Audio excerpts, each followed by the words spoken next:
Welcome to Podcastville. The Church of What's Happening Now is brought to you by Onnit. For all your supplement needs, Onnit is definitely the way to go. Whether it's Shroom Tech Sport, Shroom Tech Immune, New Mood, or my favorite, Alpha Brain, or the Hemp Force Protein, the chocolate, which they've been out of for a while, but that's as good as it gets in my world. Go to Onnit.com right now. I can't get you a deal on the weights or the gorillas or all the fucking kettlebells. But as far as the supplements are concerned, I got you 10% off, all right? Go to Onnit.com right now and press in. Church. Bam! And you got 10% coming from Uncle Joey delivered right to your house. I also want to tell you this show is sponsored by CMG Links, handmade Cuban chains. These guys took care of me 2 weeks ago, and I lost their fucking card. And I go, I know that I forgot something, and I went in my suitcase, and there were these two beautiful silver fucking gold link chains. I put them for a batala. So if you're into that stuff, handmade Cuban chains, CMG Links in Northeast Miami. Look them up online. They got some great shit. Kick this fucking mule, Lee.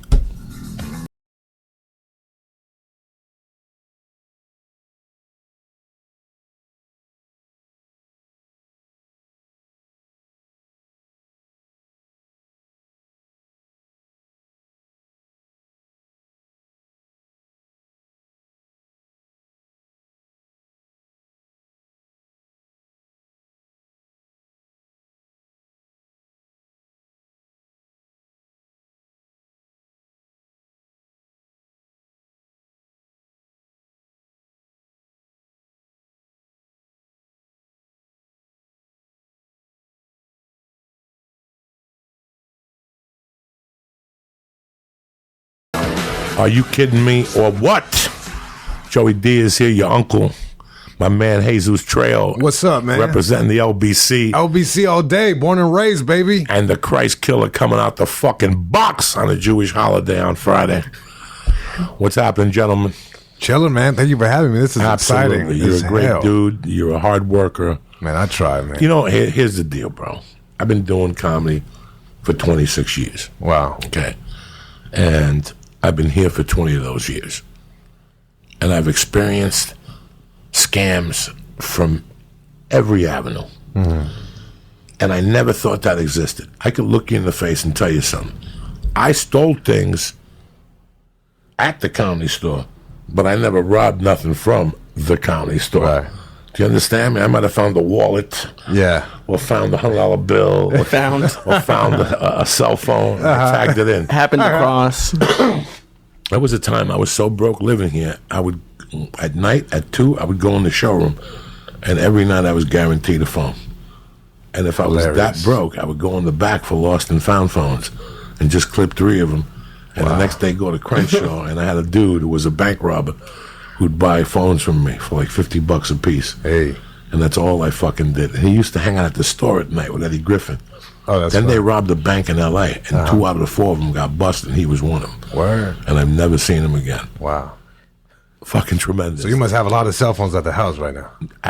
No, he had a cell phone store. It was like I see what you mean. He would go in there and flip. He had like a real cell phone store, but he bought hot cell phones on the side. You see what I'm saying? That's great, man. Unbelievable. Where there's a will, there's a way. The hustle is real out here, man. The hustle is real, and it's fucking nuts that in comedy, you go on Facebook. I remember going on MySpace, and I knew this comic. I knew him from the store when I first started, and he had a misunderstanding with Mitzi. She didn't like his material, and she said so she changes the material. She didn't want him back. Well, he went the hard way. He never changed. He believed in that material. He kept going on MySpace. I didn't see him. I wasn't at the store. I wouldn't see him out. I'd be somewhere else. I didn't see him for about 1.5 years, and then one night I saw him at like the Improv or something, and he went up on stage, and he was doing the same material. Meanwhile, on MySpace, he was writing that he was killing audiences, and he was on tour and all this shit, you know? And you meet these fucking fakes in this town. You meet these people who have done comedy for 3 or 4 years, and they come out here and they want to latch on to somebody, or they want somebody to fucking, spell it out for them or something like that. And I see that shit and it breaks my heart, whether it's in comics, fake producers, like everybody's talking about fake news. Yeah. Comedy Store full of fake producers at night, or it used to be. Right. I think they finally got the hint that nobody's buying your fake shit. Right. Maybe one of the guys in the belly room on Sunday will buy it or something like that, but they're not buying that shit no more. Right. There was when the reality show boom came, you'd walk out there and there'd be 20 reality show people talking to you, and they were just there stealing material. Oh man. Jesus, they were just at the store stealing material, sitting in the back waiting for a comic to say something so they could run with the ball. Same thing with writers. Yeah. Same thing with fucking writers. When I first started out at the store, 3 nights a week, there'd be a creepy guy sitting in the back. He would come out and listen to you. After a while, you go, what do you do? I'm a writer in Dharma and Greg. Sure, stealing fucking jokes. Right. Then one night you're watching Dharma and Greg and they say one of your stupid jokes and you're like, oh, shit. Did he steal my fucking joke? Yeah, because they would. And now it's different. Now writers follow comics on Twitter. Right. Copy and paste out that bitch. Yeah, it's fucking crazy. Because I never forget, Twitter works. When I first got on Twitter, I got on Twitter for the reasons why everybody else got on Twitter as a comic, to exploit themselves and to see if they could get to the top with Twitter. When I first got on Twitter, I didn't like it. But one day, I fucking went to an audition, and I saw Stephen Bauer there from down the corner over here, and he goes, hey, let's take a picture. And he took a picture and sent to me, and I retweeted it. The guy that wrote the book saw that picture that I was auditioning, and the next day he called my agent, and he goes, tell Joey whatever role he wants.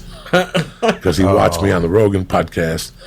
And then on the oh my God. So I went for the small role, the asshole that I am, because I didn't want to seem greedy. There was 2 mafia roles. I said, I thought if I asked for the little one, he'd go, nah, you're above that. Let's give you the big one. But he didn't say that, so I took the other one, and I didn't give a fuck. It was 2 or 3 days work. Because you're a cool dude. That's why you're like, hey, there's enough for everybody to eat. Listen, if you go in there making demands, they're gonna go, what the fuck? I put my hand out, and you want an arm. Right. There's a lot of directors that'll call you, Jesus Trejo, and go, hey, man, Jesus, what are you doing tomorrow at 8 a.m.? Well, I'm going to work out. No. Listen, I got to move down a movie for you. Got to be here at 8. I'll get you out of here by 8 tomorrow night. I'll pay you $1,000 for the day. These are your friends. When you get the opportunity, you don't get there at 8. You get there at 7 because he's your friend. Yeah. You want him to look as good as you fucking can. You want him to always feel confident if he's high as you. If you call in 10 minutes late, there's traffic in Long Beach, you'll never get a job again. Right. It's 7, 8 is 7. I don't care if you sit there all day. You're going to eat. Yeah. You're going to eat and smoke dope. That's real. Like, living in Long Beach, I got to wake up so damn early to make auditions or whatever, but it's like, hey, it's just a game. It's like, if you sit here and complain, you'll find something to complain about. It's easy to complain. Do the work and just get up early. Many people, it's so weird how many people have come here. Now, I understand people leaving because of family stuff, and they're still comics. They moved to Indiana, but they're still comics. Right. And he's the top headliner, but he features for guys, top-notch guys, when they come to town. I understand that. And you get a radio job, and you're a big deal. I get that shit. I get it, because one day I'm going to leave here. Someday I'm going to fucking leave here to a small town. I love it. But at the same time, there's guys that came here with their nose wide open, just to see what they're getting or giving, and they latch on, and then after a few years they don't get nothing, and they just take off and leave. I've seen that 1,000 times. Yeah. So I know when a guy calls me and he tells me, I listen, but I also want to see his movement. Yeah. I want to see his movement. Listen, when I first got here, from 97 to 2005, I went out every night. I don't know what anybody's talking about. I went out every night. There was no holidays. Yeah. There was no dates. Hi, Joey. I'm coming in to visit for 4 days. I want to see you. Fuck out of here. The Comedy Store, 8331 Sunset Boulevard. I'll see you there at 9 o'clock. Yeah, but we wanted dinner. Listen, there's no dinners in my fucking life. Yeah. There's the goddamn comedy. At that time, I would go to the Comedy Store at 9 because my spot was at 1. God forbid there's a fallout, and I'm right there. Yes. Plus, you listen. I still do it, yeah. Plus, you listen to other comics. Mm-hmm. I hated the young comics that would go up there and go, fuck, I got a 115. This sucks. Well, put a sign up and tell people you don't want your spot. I guarantee you'll get 1,000 signatures within 1 hour for a 115 fucking spot. You have no idea how fortunate you are to be in that position. So that's why when somebody offers me something, sometimes you get there and you're like, Sure. But then at the end, you have to think about what's been done. Nobody moves here thinking they're going to be a fucking movie star. Right. You think like me. I thought I'd be an extra. This guy just gave you 2 days on a movie. You know? Like, fuck. Right. When I first got here, I did something. I did this movie, You Got Nothing, which got nothing. Self-fulfilling prophecy in the title. It got nothing. It got nothing. But one of the guys in that movie was one of the guys that gave Brad Pitt the coffee in Seven. He played the cop when Brad Pitt pulls up with the black dude, and he gives Brad Pitt the coffee, and he tells him the guy's a fat dude in there or something. When he went to look at the fat dude, Girth, whatever that fucking was. What was the guy, the fat dude? I haven't seen it for years, I'm sorry. Yeah, I don't know. So, well, that dude, when he went in, and then on the way out, he says something to him again. Well, that dude got funding for a $450 a day shoot. Like, SAG. This guy came up to me one day and he goes, hey, man, I got this movie. I want you to play a producer. It pays $456 a day. It's 3 days. And I remember telling somebody, they're like, you shouldn't take it. And I'm like, are you fucking crazy? Yeah. This would be my 3rd movie. Like, somebody just gave me this. Right. It's not like I went into audition and had to negotiate. This was given to me, you know? Yeah. And when I got there, they had a couple bigger roles. And one of the guys kept saying, bro, talk to him. That role is perfect for you. Why are they giving it to him? And I'm like, you see what I'm saying? Right. Nobody's, even then, in 1999, when I was here 2 years, I knew what greed was. How people were like, go ask him for the bigger role. You know what I'm saying? Yeah. Like, everybody who becomes an extra becomes an extra for 3 vouchers to become SAG. Right. Those vouchers, you got a better chance of bumping into a white chick on the street and fucking her in the ass 3 times on the first meeting than getting a voucher, Lee. It's a catch-22. Oh, they hold on to those vouchers like a fucking pussy with a vault around it. And for people listening, you need those to get your SAG card. You need those to get your SAG card, but that's a highway to nowhere. That's a highway to nowhere. They just mistreat you. They treat you like cattle. They put you in your own area. If we're eating hamburgers, you're getting a cheese sandwich like you did time. That's a call for nowhere. And the big promise is if you get 4 or 3 vouchers, you become SAG. That works in small cities, not in this jungle. Yeah. If you go to Chicago, you'll be SAG in a year and a half. Because there's not a big market for it. Yeah, right. Chicago PD, the other one. Yeah. You're going to be on every fucking shoot. Yeah, it's tough, man. It's like you see, like in this town, I feel like everyone has a sense of urgency and it's different. The motivation is different. I mean, you can see motherfuckers who just have a weird motivation. Like, it has to happen now. Everybody who comes here, it has to happen now. Yeah. We all owe money. We all owe child support. We all have debt. Yeah. We all have everything. I learned the hard way. I came here and made a little money in the beginning. Not much.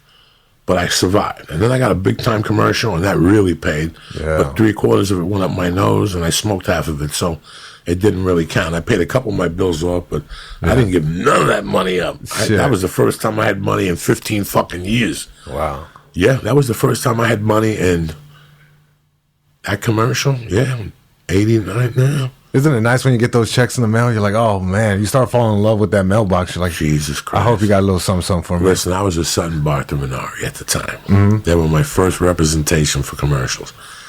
They signed me in January of 97.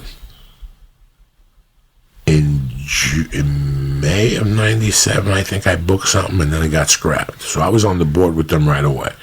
Once you get on the board with an agency like that, at the time, they were huge. In fact, my agent from there is still in business at BBA. Wow. Mike Odell was an assistant to Neil and this chick. She got out of the business. I would go to my agency, smoke a cigarette with her, pick up a check, and leave. They were on La Cienega. They still in La Cienega? Across from the mall? SPV? Yeah. Yeah, they're over there in the Whoosh right in front of the museum. Oh, shit. Yeah, Okay, they moved. They were huge. They used to have a Christmas party every year. Yeah, I went to it last year for the first time. Oh, they still have it. Yeah. They cut it out for a few years. Oh, wow. They cut it out. Things were rough, and they cut it out. But they used to have I think it was Venari. I think he died. But Venari lived on Gardner, up the corner from us. Oh, okay. So I'd see him at the 7-Eleven. I became friends with him. I remember being so broke and calling him up and then going, listen, man, I got 3 more payments on a commercial. I can't make it till next week. Can I get $1,000 from you? He goes, why not go for 15? Nice. I said, you got it. And I went down, they gave me $1,500 advance. Yeah, he was always really good to me. But, like, I got on the board with them 4th of July weekend. I shot the first Taco Bell commercial with the dog. That's great. It was like $1 million. It was like, I didn't get $1 million, but it was like... It was a fortune, yeah. I was a $15 a night comic. Yeah. Getting $60 a week, $75 a week, $100 if I hosted on Sunday night. Right. So I was getting $400 a month just from the Comedy Store. Willie Barcena and the boys, they'd throw me an extra 2. You picked up an extra 4 gigs at $100, and that was it. Yeah. And the Laugh Factory, $25 a set, and the Improv, $15 a set, and that was it, brother. I would pick up a couple of Rogan shows, and then you evolve. You start at $400 a month. When I first started, the first year I was making $200 a month because I booked a MC gig that was $50 a week. Wow. So right from the jump, I had money doing $200 a month. It's not money, but it covered. It's a lot in a gram comedy. of Coke and 5 cocktails. You know what I'm saying? 5 pictures of sangria. What made you get into comedy? I just had a love for it, man. How old were you when you first were exposed to it? Oh, when I was exposed to it. So I didn't have command of the English language until I was in 5th grade. So where'd you move from? I was born and raised in Long Beach, but I grew up with my dad. My dad's a landscaper. My mom was a nanny. So they spoke Spanish? Spanish only. They're from Mexico, you know what I mean? And so I didn't have full command of the language till 5th grade. But until then, I was inspired by like Chespirito, Cantinflas. Cantinflas, yeah. Yeah, India Maria, all these. I grew up on Cantinflas. Cantinflas was great, and my mom used to whoop my ass for sagging my pants. It's like, why are you sagging your pants? It's like, I want to be like Cantinflas. So it's like, my mom thought I want to be like a rapper. It's like, no, I want to be like Cantinflas because he would sag. He was a street sweeper, Lee. He was a street sweeper that swept by, like, with the broom, poor Mexican dude, and he wore these, like, sagging pants, a vest. Yep, it was great. Now, I can't even understand what they're saying, but Paula's mom has Telemundo on all day, every day. Yeah. Caso Cerrado. I've seen. I can understand that show a little bit, but like Mexican comedy is very different from like America. Even like the sitcoms have like bright colors. They like it looks very 90s. Does that like influence you at all? Since you totally. I mean, that's what I got influenced to first, and then as time went along, I saw like George Lopez and Paul Rodriguez. I'm like, oh, this is awesome. Then time went by, and it's like, I saw Louis Anderson, Life with Louis, the cartoon, and then Howie Mandel had Life with Louis. So I started diving into what stand-ups were, and then with time, I just started picking up CDs, and man, so by the time I get out of high school, I want to do it. I don't know how to do it, And then I went up on my first open mic when I was in college. When I was 20 years old, I bombed my ass off, man. I bombed so hard, dropped the mic. What'd you expect? Yeah, no. Yeah, no. It was great. Yeah, nobody could judge that shit. But I bombed so hard that I didn't get up on stage for a full year. So at 21, I get back on stage. I bombed harder than the first time, if that's even at all possible. I'm talking epic bomb. Like, it was awful. And then I'm like, you know what? I'll probably just stay in college and do that, And so I did that. And then at 23, I graduated college. And I said, you know what? The degree is for my parents. This is your dream. Here you go. What'd you get a degree in? Business administration, marketing. Jesus, good for you. Yeah, Cal State Dominguez here. Cal State Dominguez Hills. I'm a little high. Cal State Dominguez Hills. And and as soon as that happened, I started working at the store. And what'd your parents say? Like, you got a job, business administration degree. Bro. Mijo, what are you doing? They're still upset. Bro, Uncle Joey, when I tell you that my dad still brings up the job I had at Robinson's May, that I wore a tie to work every day, he's like, why are you parking cars? He's like, you want to be a clown? He's like, you went to college. He's like, you're doing something that my blood. I never thought I'd see my bloodline. Never thought. And he's like, and now you're throwing that away to park cars. He's like, are you kidding me? He's like, why don't you go back to Robinson's May? I was like, I was selling kids clothes, Dad. Like this, I'm going for a bigger dream. You know what I mean? Which is funny because my dad got like cancer last year, and it was like shit hit the fan. You know what I mean? And I took over my dad's business. I was out there like mowing lawns. Look at my farmer's tent out there mowing lawns, like. And when my dad came back from surgery, he went to Mexico to get that surgery. When he came back, I was mowing lawns and my dad came out with me. And it was one of those moments where it's like an all is lost moment. I'm like, man, this is fucked up. Like I'm getting a little traction in stand up, but I got to take a step back. Got to mow lawns. This sucks, you know? Like I went to college, got educated, followed my dreams. Now I'm mowing lawns. I'm living the American dream backwards, bro. And I told my dad, I'm like, this couldn't have been in your dream. Being a landscaper couldn't have been the dream. What was your dream? And he told me, he said, I never had a chance to dream. I had 3 jobs my whole life. He said, you got to sleep to have a dream. That's why I sacrifice so you can sleep in and have a dream. And I just said, zip. Kept pushing that lawnmower, man. Real shit. Fucking crazy what you learn from those old timers and why they did it. Why they did it, man. You know, that's why I'm saying that everyone has a different sense of urgency and motivation. I mean, mine is my ill parents, you know? It's like when I have to leave my spot at, 1:30 in the morning or whatever it is, I leave there, go home, give my mom insulin, wake up early, give her insulin, go mow a lawn or two, write a joke or two, get ready, shower up. So you're doing real stand-up right now. How long have you been doing stand-up? I just hit my 10-year mark. Okay, yeah. So you're doing real stand-up right now. Real stand-up is when you're going through something. Yeah. You're working it out with stand-up. And people have no idea that when you get in your car, you start crying all over again. People have no idea. There was a time when the toughest time in the world for me was dropping off that poor little girl in Boulder at 7 o'clock on Wednesdays. So I figured out that the only way I could do it, because I would drop her off, cry in the car for 10 minutes, and then drive home, and I can't tell you what would go through my mind. Yeah. And then by 10 o'clock, whether I had the money or not, I'd go get cocaine and 2 bottles of Fat Tire, and I just sit there and wallow in that anger and that whole thing. And then finally I figured out by the grace of God that instead of doing that to myself, I'm going to force myself to do comedy. And it was the worst room of all time. It was 2 rooms.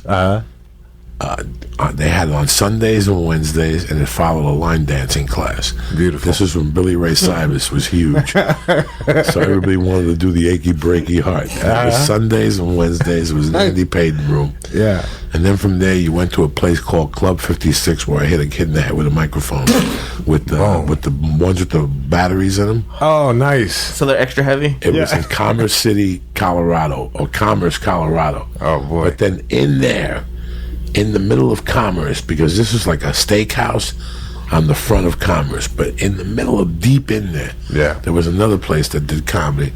Then it was just, when you go to your dad or your mom and you tell them you want to do comedy, and then or your friends and they call you a fucking asshole. Yeah. And you're like, I'm telling you, man, I could do this. I met fucking Joe Rogan the other day and he told me I could do it and all this shit.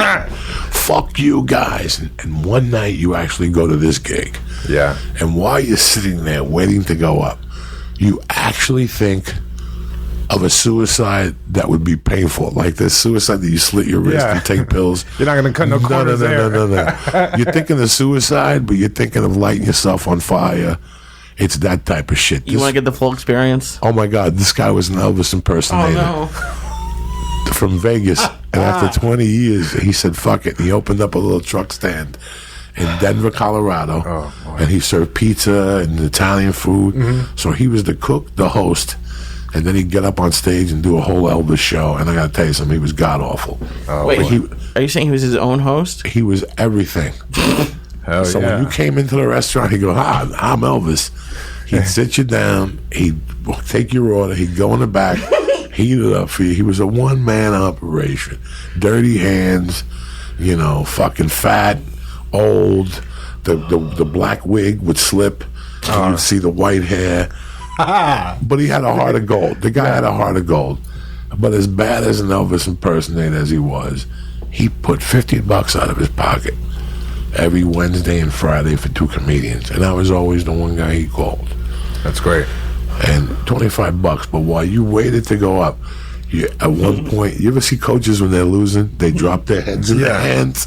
That's what would happen to you. Your head would go in your hands. Right. People have no idea what that feeling is. Nope. When you actually dip your head down and go, I think my friends are right. I am a fucking loser. Yeah, man. This isn't going to work. I'm here in Commerce or whatever the fuck at 11:15 at night following fucking Fat Elvis. Yeah. And there's 8 people that just ate horrible food that are burping.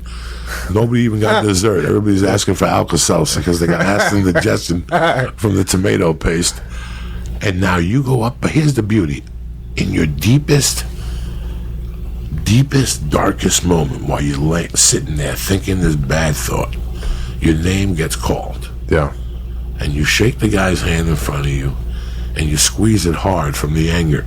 Like you break his fingers. You're like, and then you go on stage, and for the first 10 seconds, you don't want to be there. But now you're there. Mm-hmm. And you just go off. And they laugh. And you get off that stage, and if somebody came and offered you heroin and $100, you wouldn't take it. Because it would take away the feeling you're going through right now. Wow, yeah. That's what people don't get, especially at the early stages. Mm-hmm. When you're just about to give in to your fucking friends or your parents or your girlfriend. Yeah. When you're just about to give in, something like that happens and you're like, I'm good for 30 more days. Fuck these motherfuckers. Yeah. I'm on to something.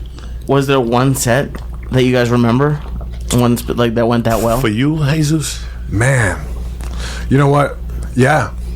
Yeah, I remember I was out landscaping with my dad, and it was just bad. Like we had to take out this tree, so we chainsawed the tree and we had to take it out. And I'm out there taking the roots out, hands and knees, dirty, ring around the neck, the whole thing, And the lady comes out and she's eating the ice cream, and she's kind of, telling me, hey, can you also take this stuff out? And then she's eating the ice cream. She gets a lollipop, a stick, puts it in the wrapper, and then just throws it at me, right? He's like, can you put it with the other trash? And I was like, motherfuck, man. So I'm like, yeah, no worries. So we do the job, and I'm running late. I go home, I shower. I go to the store. I do my set. Feel good about it. I'm finally like, I'm home. This is what I work hard for all fucking day. And then I'm about to bring on the next comic, and they give me a piece of paper. And I'm like, oh shit. I'm like, ladies and gentlemen, next comic needs no introduction, Bill Burr. And people go nuts. And in my head, I'm like, no one would fucking believe me what I went through today. The range of fucking emotions that I had. Fucking got treated like a fucking second-class citizen. Got to do stand-up, follow my dream. Got some laughs and got to bring on Bill Burr. In one fucking night, and now I'm driving home, smile ear to ear. It's 1 minute to another. The emotions with stand-up comedy. Yeah, man. And it's like every time, and I got to tell you something about stand-up comedy. It makes you believe in religion. It does. It really makes you believe in religion. I was telling that to Ian Edwards. I'm like, when you do stand-up and the opportunities that come about, the people you meet, just a camaraderie, it's like, you're insane not to believe in something. Whatever it is, in something. You have to believe in something. To believe that one person creates all this stuff, like, you're creating your own opportunities, no way. It's crazy. It's crazy once you see it happening, and then it becomes like, by 1999, I was addicted. Like by 1999, I could tell you people, honestly, that all I wanted to do was snort coke and do comedy. Like I could look you in the eye and tell you that was what I lived for. After my set, there was nothing I wanted to do more than cocaine. But throughout the day, my dick would get hard thinking about my 12:45 spot following Paul Mooney when he would do 45. That's great. Which meant I went up at 1:30. And I'd have to hold off. Like, I would not do coke until 1:30. I would be in my pocket burning a fucking hole at the store. I wouldn't even have a drink. I'd be sitting by the stairs going through emotions and changes, and my bones would hurt. But then I would go up there. It was so weird how I got hooked on stand-up comedy. I'm outlining this book, and I was thinking about that chapter. Getting here and then dealing. I moved here with a bad girlfriend. It was just a bad situation.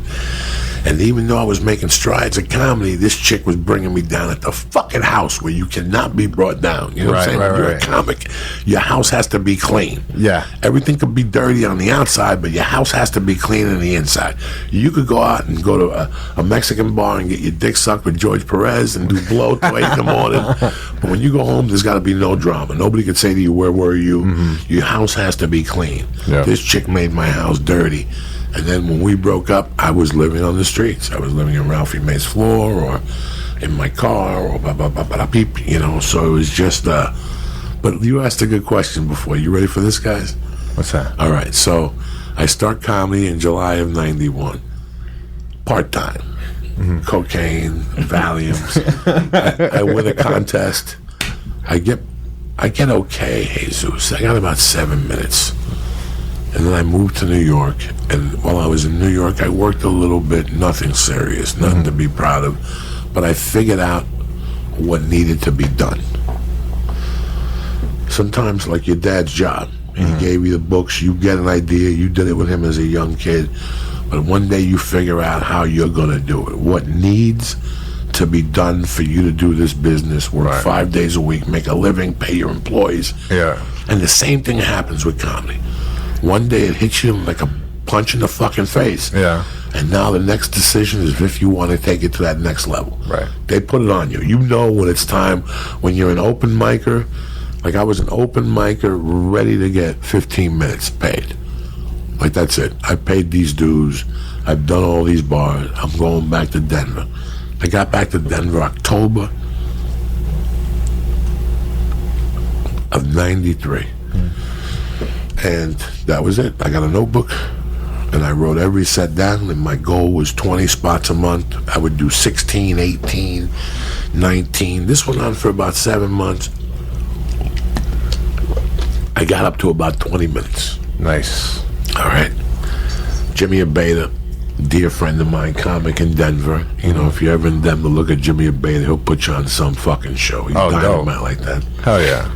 In those days, it was Andy Payton, the Comedy Works, and Jimmy Abeda. They were my bread and butter. Whenever the page would go off from Jimmy Abeda, that was a gig somewhere for 50, a burrito. There was always something coming to you from Jimmy Abeda. God bless his soul. And I fucking went to one of Jimmy's rooms in Arvada, which was a dump. But 40 people on a Tuesday night. I'm supposed to feature, but the headliner didn't show. Something weird happened. Okay. So I get on stage.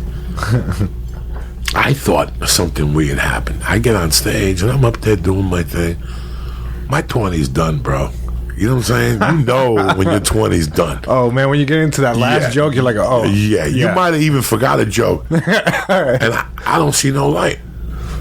He's going to give me a light at 15. I could kill 15. Yeah. 19 tight is 15. Shit. Let's do this shit. So I go up there with timing for 15. No, I go up there with timing for 19, and I'm going to speed up the last 3 lines, which were garbage. I'm not going to sit here and tell you there was nothing fucking coming out of that. And I get to the 3 lines, and there's no Jimmy Abeda. And now I do another whatever. I might have borrowed a few jokes. You know what I'm saying? Like whatever. I don't fucking know. And then I just improvise. Yeah. Which I was very good at. Because when I started, it was the same customers every week. After 6 weeks, I figured out I can't write 5 minutes a week. I just started. Yeah. So I started improvising, and I was pretty good at that. Is improvising different from crowd work? Same thing. Same thing. Same thing? Okay. Same thing. And it's garbage. You know, you get away with it for a year or two, and you get good at it. Yeah. But then comics will start complaining about you. Dog, I went up there, and people were yelling up at me, you got to knock it off. Yeah, because you open the floodgates when you start doing crowd work. People think it's okay to talk, and that's like awful for a show. That's fucking taboo. Yeah. So before I got down here, somebody pulled me aside in Seattle and said, dog, lighten up on the fucking crowd work. Don't even go there no more. It was tough. It was a tough habit to break, because I would just go there, no material, go there. I could be funny for hours and no material and goof on you. Yeah. And when I moved down here, that shit ended.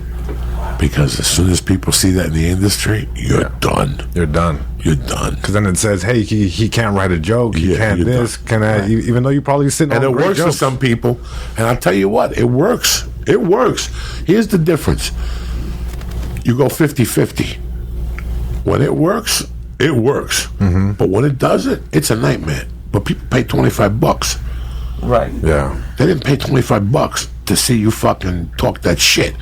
It's great for 20 minutes, you know. Yeah. After 20 minutes, you're like, okay, I'm sick of this shit already. Right. Because there's really nothing there. And I don't mean to offend anybody who does that shit. I know a lot of people will fucking dynamite at it.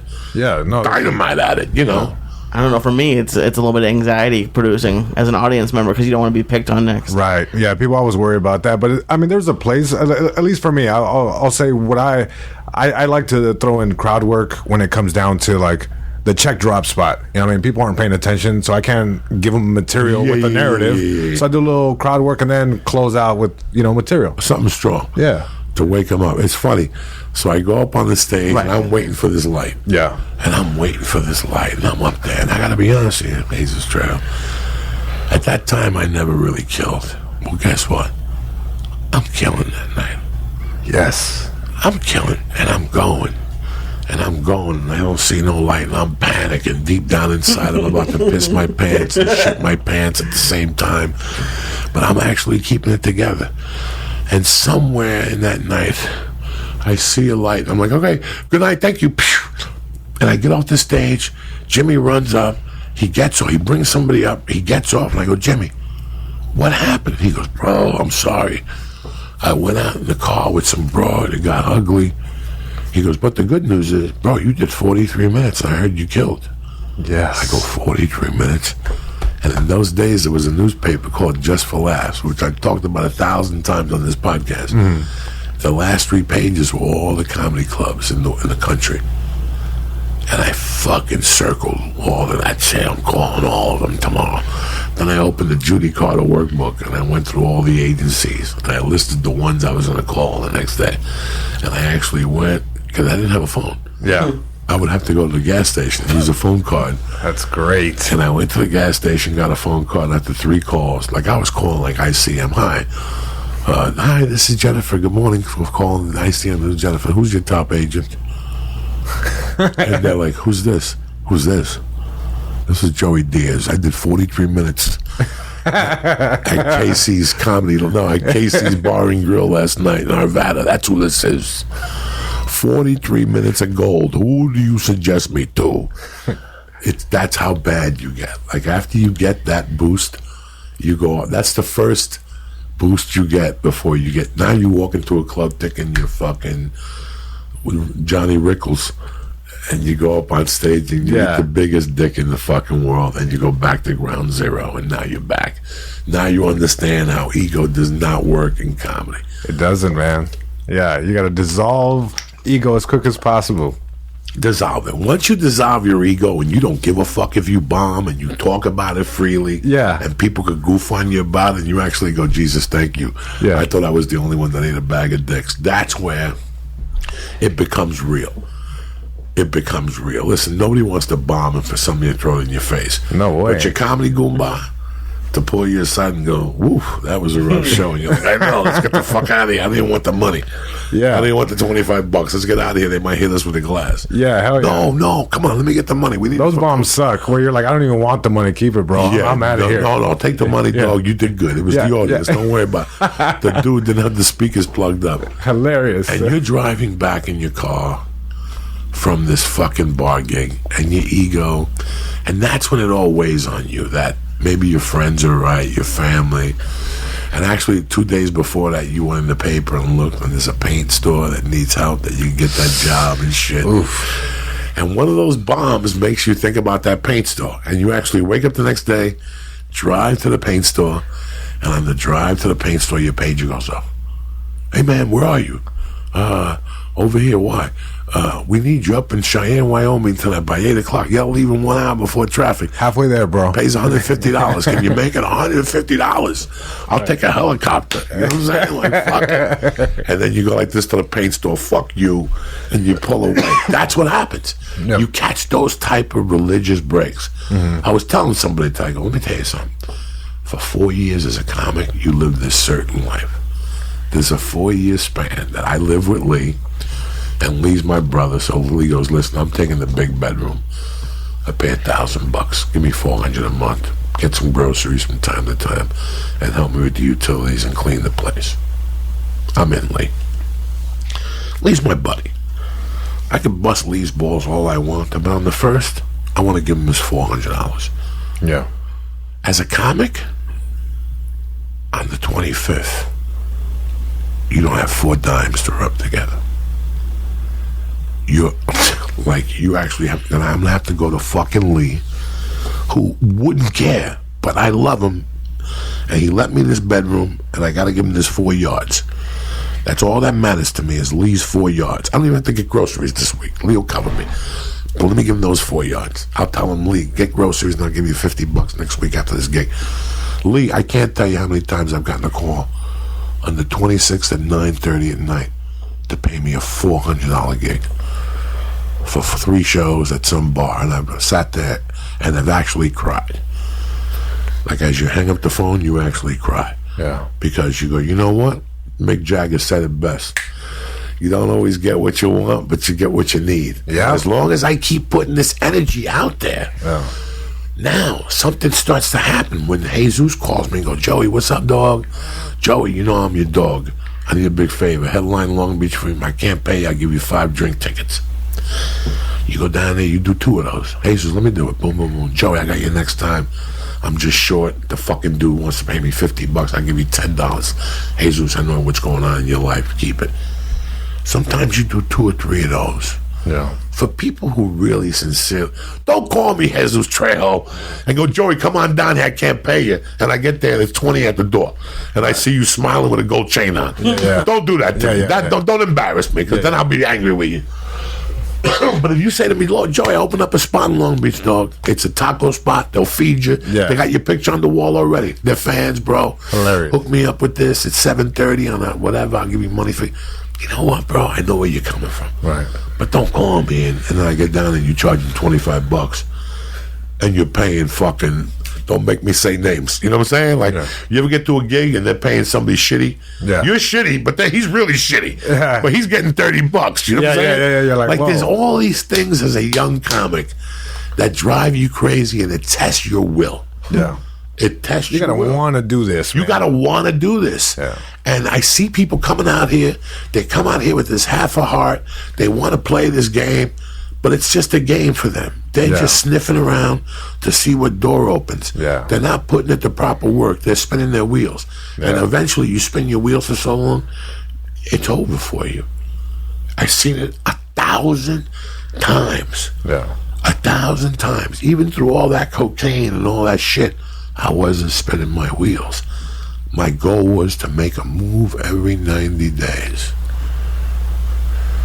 What did I consider a move in those days? It's not who you shoot. It's not how many people you shoot. It's who you shoot.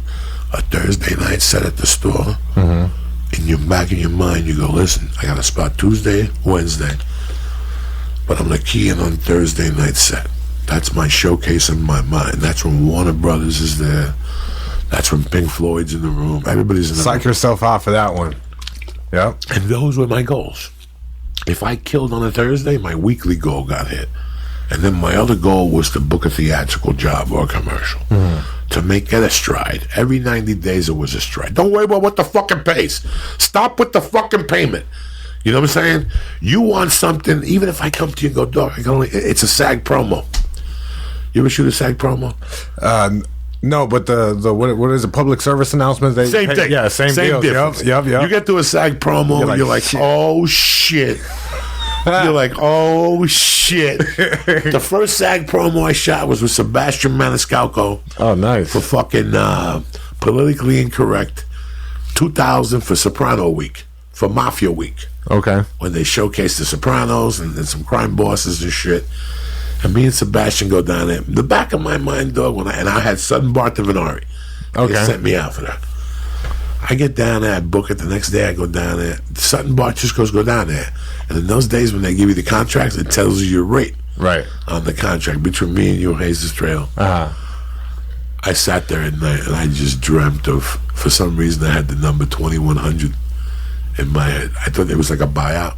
Yeah. Like they're going to air it all week on ABC during the soap operas and all that shit. No, they're going to run this promo during every show every 20 minutes. So tonight on ABC, it's Mafia Week and me and Sebastian would walk in and karate chop whatever, something. It was some stupid sketch we did. They were going to do that. They were going to do that. Okay, so I figured, fuck. If we're shooting Monday, if we're shooting Thursday and they're gonna air it starting Sunday, they're gonna air it 10 times at night. How much is that if you get a commercial prime spot? Yeah. That's $2,500. I told Lee, if you get an A spot commercial, Yeah. Yeah. that's $2,500 and up front, and it starts at $650, $550, $450, $250, $150, goes back to $900, and every time they re-air it, They renegotiate, yeah. it just goes crazy, and you're getting checks in the mail, and your head's about to explode. You ready for the number on that fucking contract?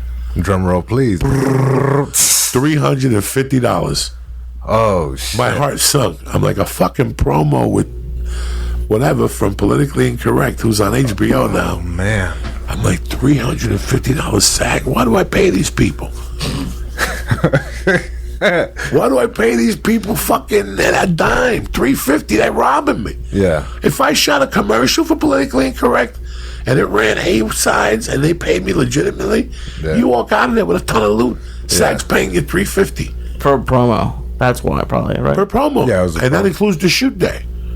Wow. No residual. And you got to pay taxes on that. Yeah, and a commission. $35. Yeah. So at the end of the day, you're getting $350, you're getting $290, $275. Yeah. So you're getting $230 to be on ABC during prime time. And everyone's gonna call you and be like, I saw you that. Can I borrow $800? Right. I don't have it. But you're making strides. You went to Montreal. Yeah. Tomorrow night you're gonna be on fucking The Dude. Maybe Yeah, you're gonna the do late karaoke show. with him. Yeah, James Corden. Hopefully you do some karaoke on him. Yeah, well, yeah, I'm up for whatever, man. And I heard through the grapevine, he's like Harvey Weinstein's nephew.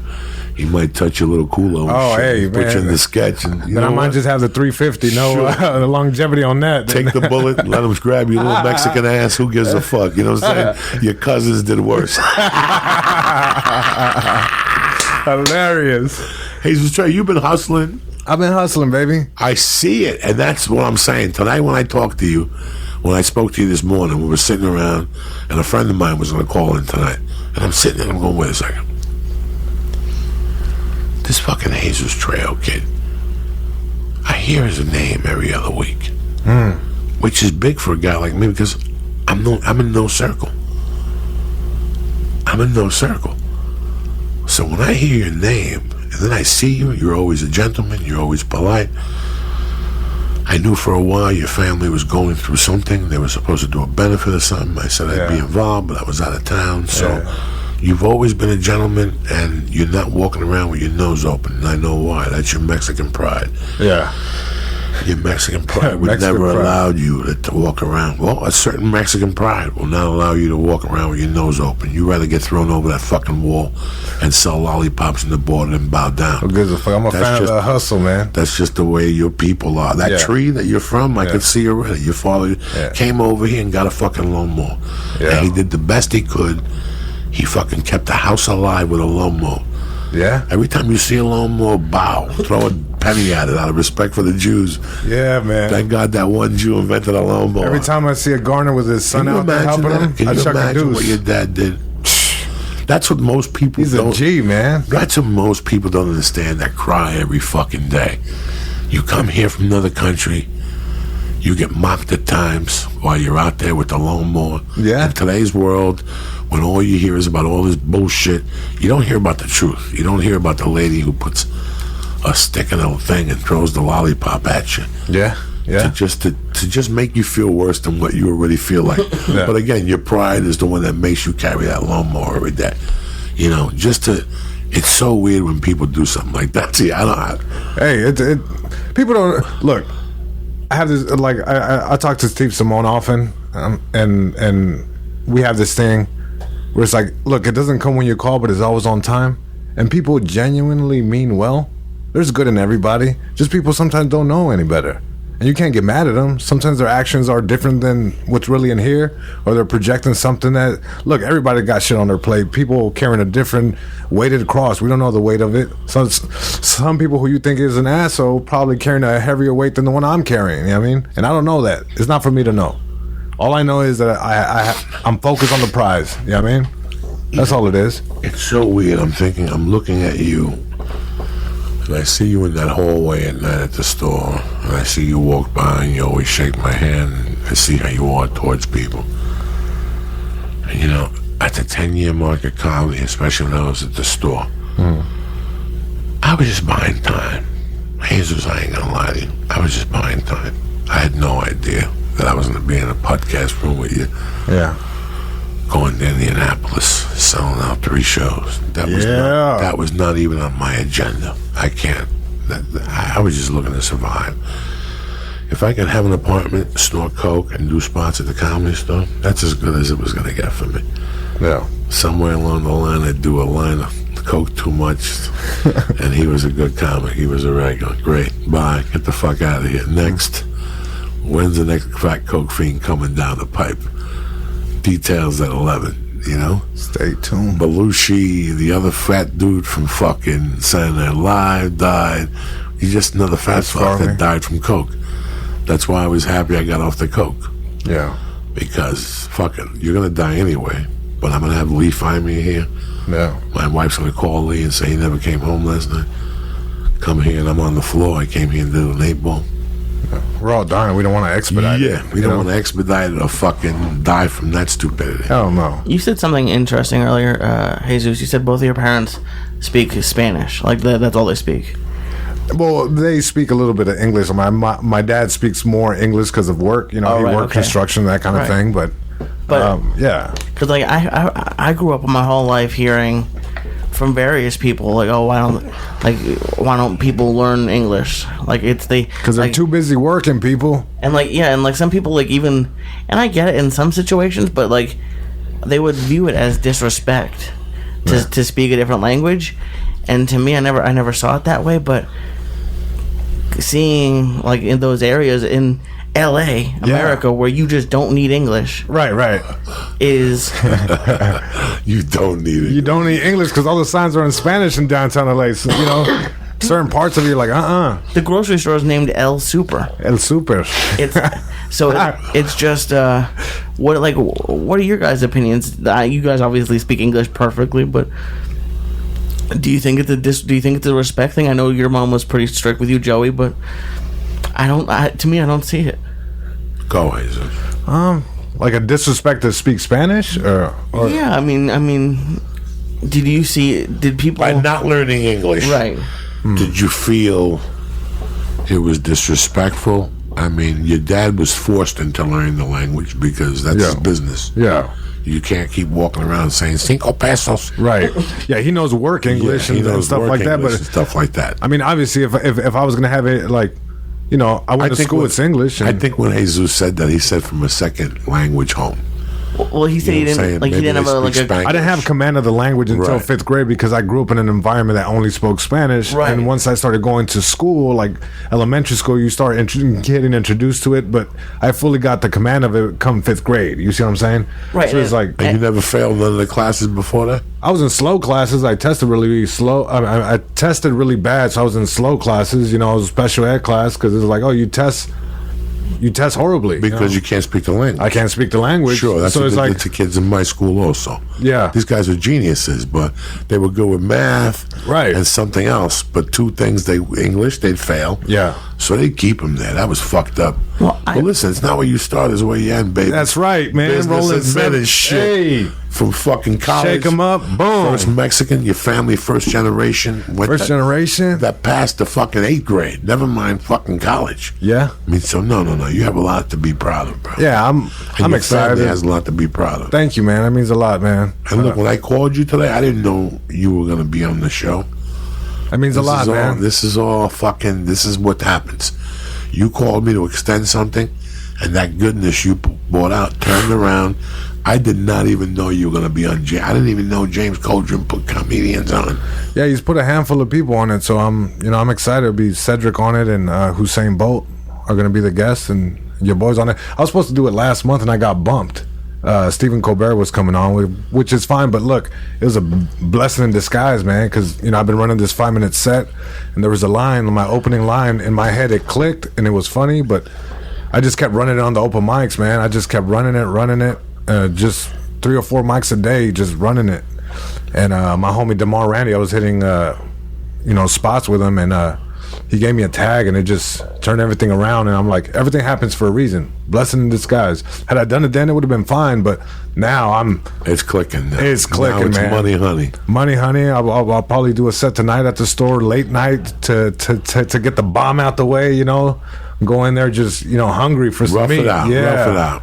Yeah. So I'm excited, man. I was able to run the set, and everything happens when it's supposed to. It's so funny how after about a year you get the system in your head at the store. And even though you're not a top-notch comic, like you're watching guys like Bill Burr and Rogan, and Griffin and fucking Dice, and you're sitting in the back of the room, like just having all these doubts as a man, as a human being. Like, man, I might just get an ounce of coke and just end it tonight. I'll never get this good. But watching that every night, being around it, Mitzi Shore said that place is a college. It is. It's a 4-year college. The first year, it's like your first year in jiu-jitsu. You're getting beat up no matter where they put you. Yeah. No matter what part of the schedule they're putting you, you're getting beat up. Every once in a while, you get some brilliance out of you. Yeah. That open mic I watched, you fucking killed the room. But it's there's a year and a half at the store where you're fucking, every time you go down there, you might be stepping on a grenade. Yep. You never know when it's going to be. Fresh grenade. A fresh grenade. You might kill the original room 2 times in a row. I mean, semi-standing ovation, in the words of Carlos Mencia. I got a semi-standing ovation. And then go in the fucking, you could go off your best set ever in the original room. Yeah. Walk into the main room, the exact same set, and not get nothing. Not one laugh. Lee, do you know what that ride home feels like? You start testing science, comedy. What did I do wrong? You listen to the set. Right. And that's why Mitzi said it was a comedy college. You get to watch 10 comics a night, see how they grow. Yeah. So it teaches you how you're supposed to grow. Yeah. She was brilliant when it came to that stuff. Yeah, and it's like the little details of the place. Like I remember seating people in the original room. I would work the doors, seat people, and this is like 2011. Towards the end of 2011. How long were you a doorman before you became a regular? Over 2 years, like 2 years and a half. Good for you. I got past September 7th, 2012. And I remember the priority I had seating the room was when they brought up Argus, that I needed to remember his intro. It's like, because when I get passed, I'm going to do the first spot. That's part of being passed. You got to bring up Argus and have his intro. This next comic, you've seen him on the Tonight Show more times than any comic. He writes for over 150 newspapers and magazines. Give it up for Argus Hamilton. And I remember when I got passed, I ran that fucking intro more than my set, bro. I'm like, I don't want to disrespect Argus. I mean, he's the OG there. You know what I mean? I can't disrespect him. No way. I could bomb, but I ain't disrespecting my man. And I ran the set. It was an okay set, nothing special. Gave him the intro. When I got off, I'm like, fuck, I said the intro. And that meant the world to me, getting past. It was like hanging out at that pizza joint in high school where you went and hooked up with that chick when you were 16. Now, when I say a pizza joint, this is, what's the word I'm looking for, Lee? Fictional, non-fictional location. Like Lee had what? You had a pizza joint where you went in high school? Lee? Yeah, but you could have a sandwich shop, a Chinese place, whatever. It becomes... Yeah. When you first get to the store, people, it's the weirdest description. You're a fish out of water. Mm-hmm. You just moved here from some bumfuck town where you were the king of swing. And some of the guys. If you're that heavy, you met 3 or 4 of the guys because we came through and you opened for us and we dug you. And so anytime we're in LA, look us up. We're at the store or something. But still, you come out here and you're a fish out of water. And you get that first apartment, boy, and you're sweating bullets on how you're going to pay rent. And you get yourself a gig. And I never wanted to work for Mitzi Shore. The first time I walked in there and I heard the whole thing, I go, you know what? I'd love to be a doorman here, but not really. I already went through this in Denver, where they see you not as who you are, but what they saw you with the first time. Right. So when you call back for years, your home, there's 1,000 comics that'll tell you, man, my home club don't book me. Yeah, it's a mom mentality. You'll always be the baby in their eyes. Yeah, it's a fucking nightmare. So when I went in there and she gave me ba, I was very fortunate. But Josh Wolf, and we've laughed about this 1,000 times, he went in there 3 or 2 times and killed before she made him regular. Like 3 minutes, he did like a 10-minute, and then she told him to come. She told him to come back with another 10 minutes. He came back with another solid 10 minutes, and she goes, "You did great. You want to be a doorman?" And he cracked. Poor Josh Wolf. You could hear the bones in his spine going. And Josh said, "Fuck that. I'm not going to be a doorman, because then she'll never pass, whatever." But, Yeah. It was my first couple of years there. I couldn't wait to get back. Mm-hmm. Like when I went on the road, I went from the airport to the store. Mm-hmm. Like I would go to the store on Monday night with luggage. Yes, that's my favorite. With a gram of blow in my luggage, I take it right to the kitchen with the money I had in my pocket and started fucking drinking at the bar, snorting blow on a Monday night. It was just sensational. Yeah. It was just a weird thing, and different girls would come in there, and it was dark. At that time, it was dark. There were a couple comics that were young that were really freaking. Yeah. You could tell they were up to something. I didn't know what until about like a year later when I said, "Where's that dude?" And they were like, "You didn't hear? He OD'd in the back." That's one of the door guys. That's when you come in, and the door guys would get there at 7 and start drinking. In those days, it was the weirdest thing because in those days, it was a ship that just ran itself. Yeah. There was no manager that was going to come up to you and tell you what to do. Yeah. They were told hands off. Mitzi Shore told them hands off. Meanwhile, she's losing thousands at the bar. Yeah. Because guys like me are getting a package and doing double jacks or double fucking Southern Comforts every 3 minutes and smoking 22 cigarettes, Yeah. She had no idea. So she broke even in there. Yeah. But what were we talking about? Oh, the comedy stuff. Yeah, the comedy store. Like, I couldn't wait to get back there. Lee, I did not go home in those days. On Monday night, and in those days, I would fly back on Monday nights perfectly. Like, I would party Saturday night and sleep till 11. Check out at 12 and fly out of whatever hotel I was at. That 3 o'clock flight, which got me to LAX at 9:30. It'd always be delayed till 10:30, perfect. Mm-hmm. And then I'd take a cab to the Comedy Store for the small yardstick plus the tip. And I'd go right inside on a Monday night. There'd be maybe 60 people in the original room.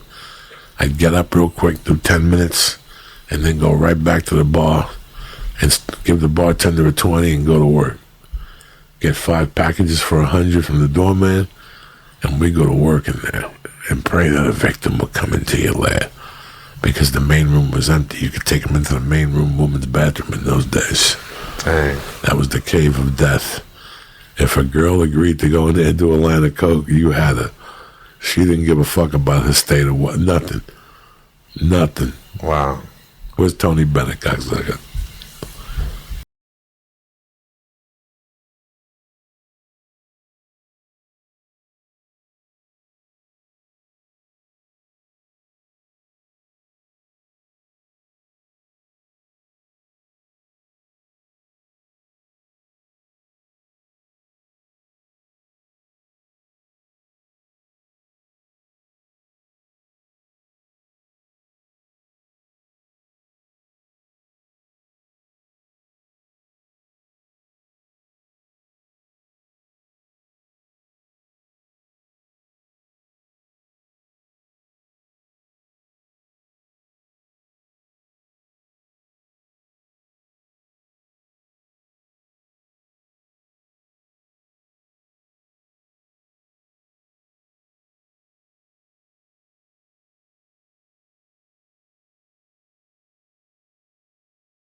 Let me give some shout outs real quick. Amanda W., Dr. Di, Nicole Tucker.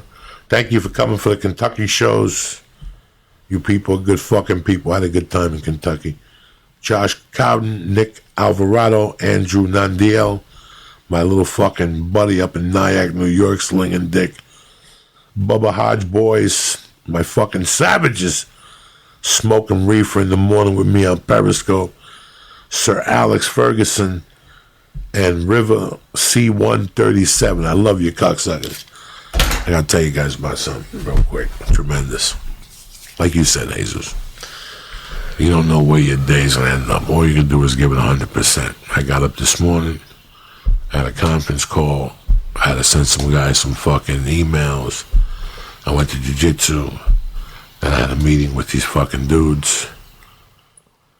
And then from there, I went home. Then I went home about 4:30, 4:35. I have to pick the baby up at 5:30, so I usually work on the computer till 5, and then at 5 I watch the news with ice on my knees, because I can do it for 20, 25 minutes, and then I go pick up the baby. So I get home, and I get on Facebook, I get on a bunch of shit, I'm going through stuff, sending emails, and something, when I went to Facebook, and I clicked on messages, but it hit the other one by mistake, and it said, you have 4 messages. And I clicked on that link, and I went to it, and I saw this fucking name. And it said something, and I don't know what caught me to open. There was a bunch of fucking things. It was like Messenger, which you don't tap into for some reason. It just lurks on your Facebook. So it said I had like, I don't know how many messages. I tap into it, and I see this fucking Trevor, you know, and I go, Jesus Christ, Trevor Wheeler. And it rang something in my head. And I clicked on the link, and I scroll, and it's a picture of me as a young savage. What? Playing with this kid, doing karate with this kid. Wow. He's got to be 2, maybe 3. And the story goes, when I first got into the car business, the first fucking day, I meet this slick, cool motherfucker that only a person like myself can meet. God put these people in my life for some reason. My next book after this one were The Angels in My Life.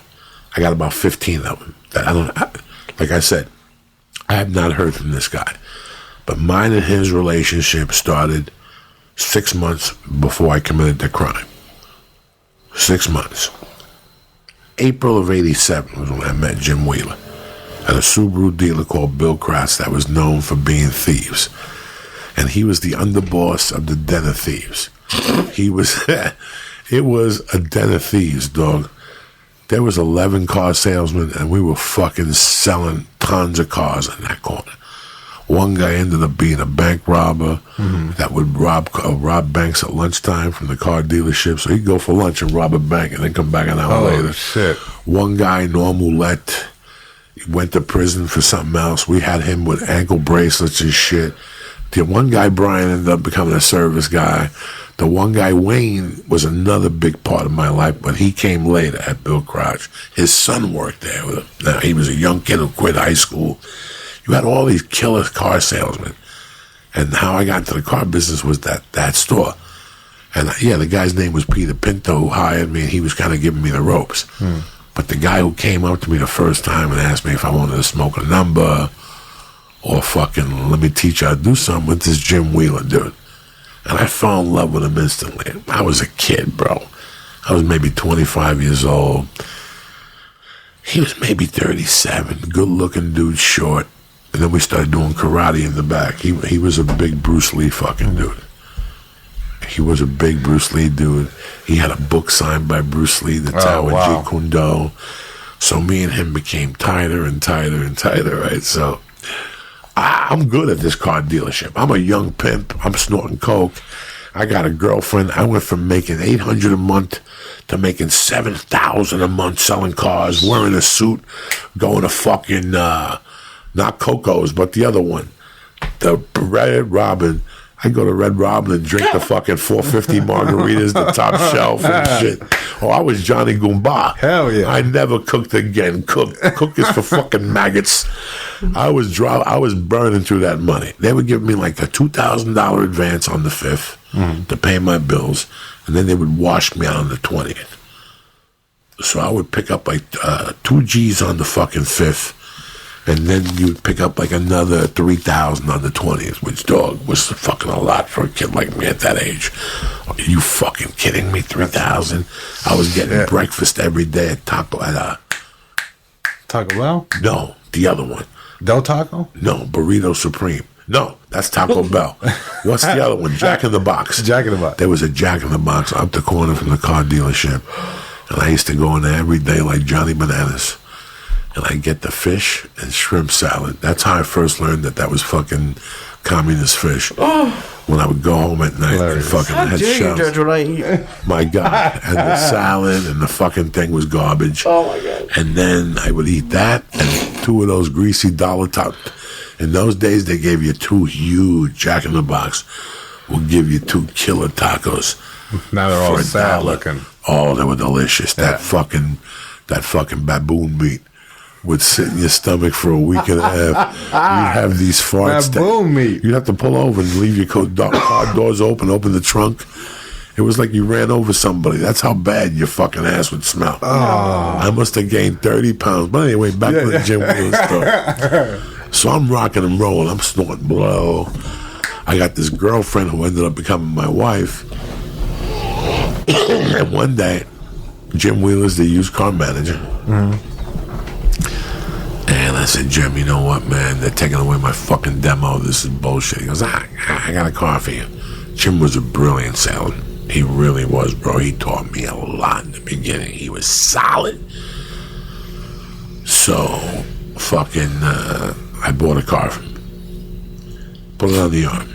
You know what I'm saying? Just put it on the arm, take it out of my check. All right, how much for the car? $450. All right, no worries. Come check day, they took $1,000 out for the car. How did it go from $450 to $1,000? They're like, well, they tacked on $250 to D&H and $100 for the car wash. And I'm like, all right, but it's still $1,500, whatever. And I got into an argument with him. Now, the general manager, owner of that place, on paper, if you looked at him, he was just a little twerp. But between you and I, later on, I came to find out he was a gangster. And he was a gangster. So he was in the back on a Saturday. The lot is packed. This is who Joey Diaz was in 1987 before I kidnapped Kid Vela. Carlos Valverde's there.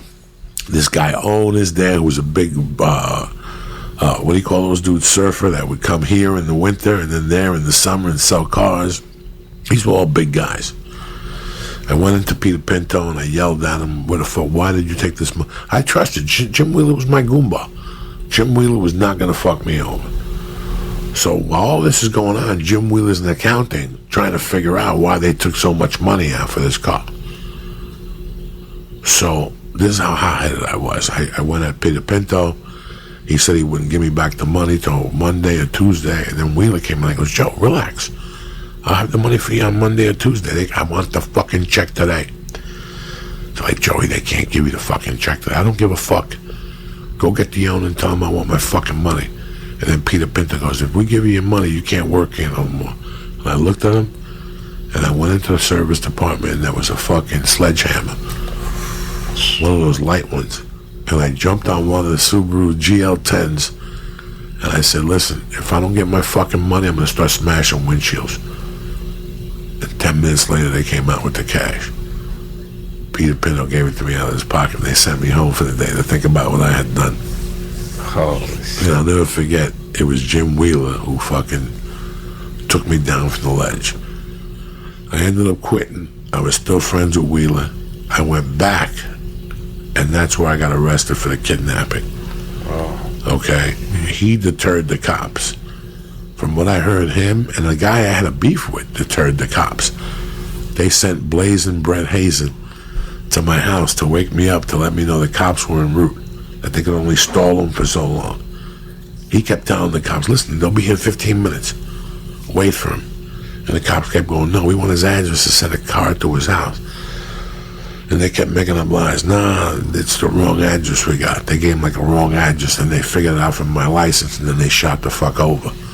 But those guys covered for me, all right? But here's where it gets deep. I turned myself in. My name comes out in the paper. My name comes out in the paper a couple fucking times. The job I had, they sent me a note. Don't come back with a check for $250. They said, don't even step into the building. You know, I heard they cut the article out and put it on the wall to really disgrace me and shit. Like I had a couple salesmen of the month, and they took the article and put it next to the salesman of the month, like really to break my balls. Because the Chrysler guy and me were tight. I was buying a ton of coke from the manager at the Chrysler side. He was another one of my angels. I love that dude, Artie. Artie is a big Lee. Take a look at Lee. If Lee was 6'5" and 200 pounds, Jewish, Artie Pressler taught me the gift of salesmanship. Like I thought I was a salesman at Subaru. I wasn't shit till I got to Artie Pressler, and he broke it down for me like a soldier. Real. Step by step. If you do this thing like this, you will sell this car. Nice. Once you step away from this, you will fail.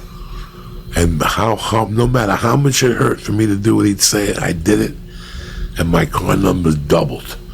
Wow. Because from his words, he would knock you into a weird percentage-ville that would make the fucking customer. Until today, I use a lot of his methods. Yeah. Till today, man. To negotiate stuff in the business? Absolutely. Wow. Absolutely. So it was weird. So now, I get locked up for a month. Everybody knows. Cops tow my car. They go through my house. There's more articles in the paper. Now they're putting articles in the paper that connected me to a kidnapping murder. They connected me to two things. A dude who jumped off his balcony when the cops were chasing him, and they weren't really cops. He jumped off the balcony, and the people robbed him.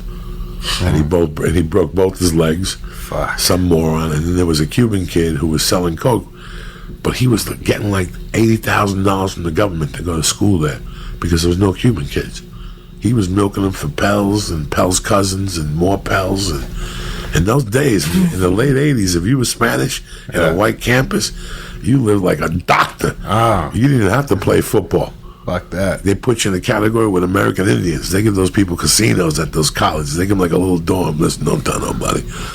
Don't tell none of these pale-faced motherfuckers. This is for you people. Cover the spread. We're sorry about what happened. Put a couple Mexicans in here. Give them a couple feathers. Nobody will know nothing, all right? Don't tell them your name is Jesus. Tell them your name is Donna Ruba from the fucking Zona tribe. These are Cherokees from fucking whatever. They don't give a fuck. Just give them a cocktail. They'll be happy. You can tell them whatever the fuck you want. Hilarious. Give them a kamikaze. You know what I'm saying? So I do 4 weeks in county jail. Embarrassment. People already telling my roommate at the time was tight with me. He grew up with me in Jersey, George, and he was telling me, listen, this guy, I was working there, and this guy pulled over and said, lose his number.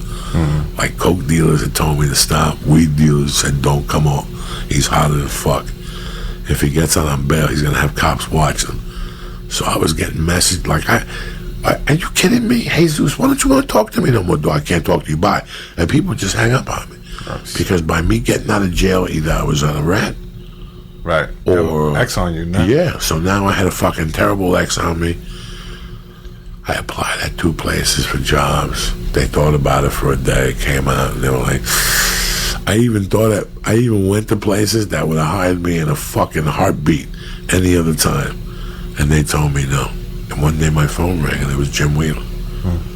And he goes, hey man, I left Grouch. I'm looking for some good salesmen out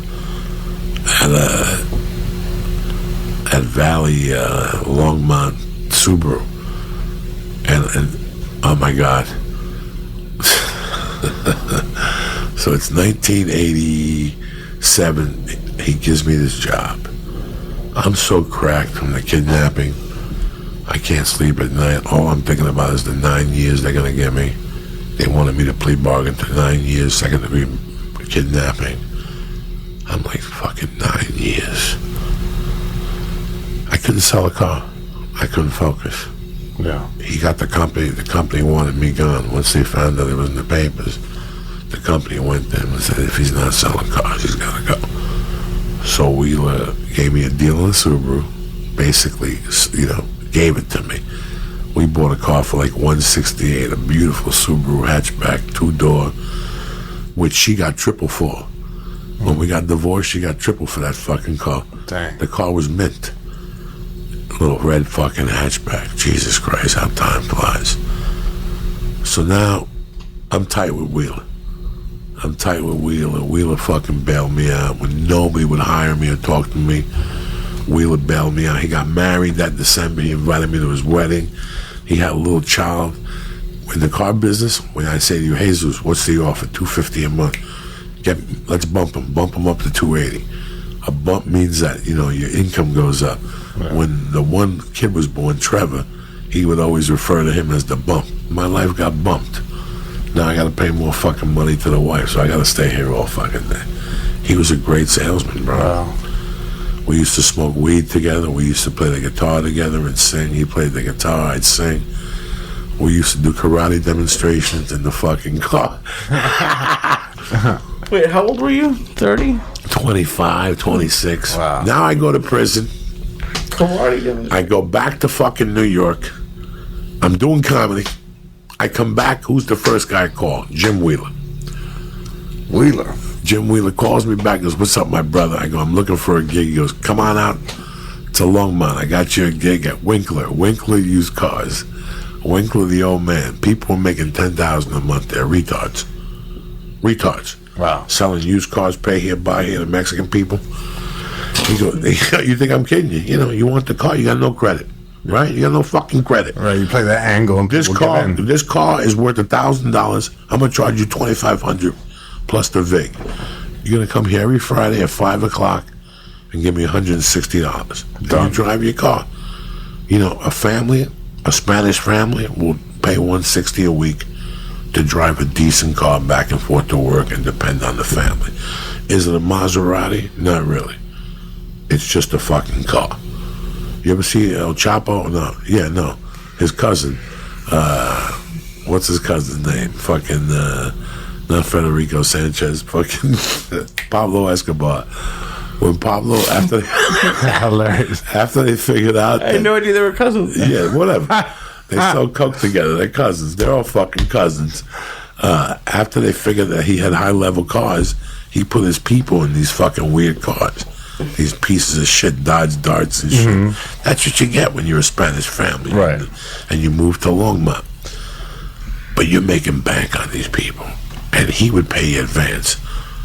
So if he owned the car for $1,000 and you sold it for $2,500, he would give you like 60%, a bonus. It was amazing. My first week there, I made $3,000. Wow. I started December 18th. That date always fucks with me.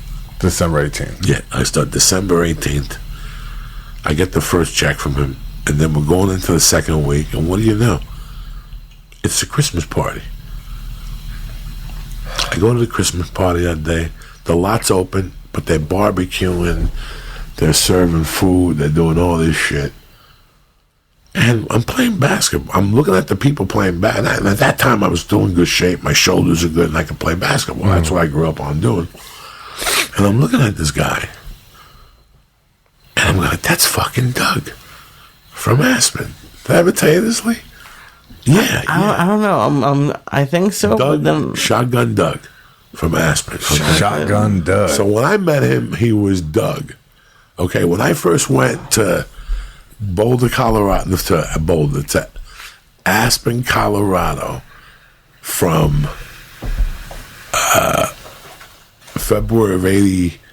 April of 83 to February of 84, there was a kid who was, one of us, young, chick guy, good-looking guy, and his name was Doug. He sold powder. He sold pills. He worked at the hotel where we all hung out. I hung out not in his clique, but in his clique. There was 2 cliques at the Crestwood Hotel in those days. And I hung out with Vince and his brother, Carl Hall, and there was somebody else who lived in the Vicky.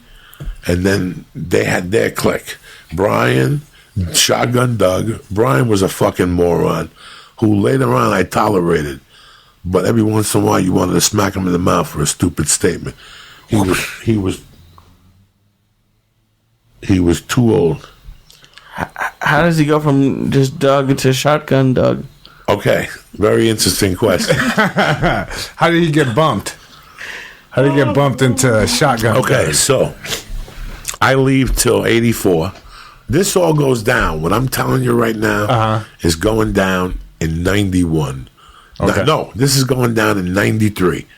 This is how long I know Jim Wheeler. So I met Wheeler in 87, and he always had my motherfucking back. And then a dude by the name of Wayne Means went to Bill Crouch Subaru, and I went back and worked for them. And Wayne Means was my mentor. As a matter of fact, let's be honest with each other. You know who used to tell me the church what's happening now? Wayne Means.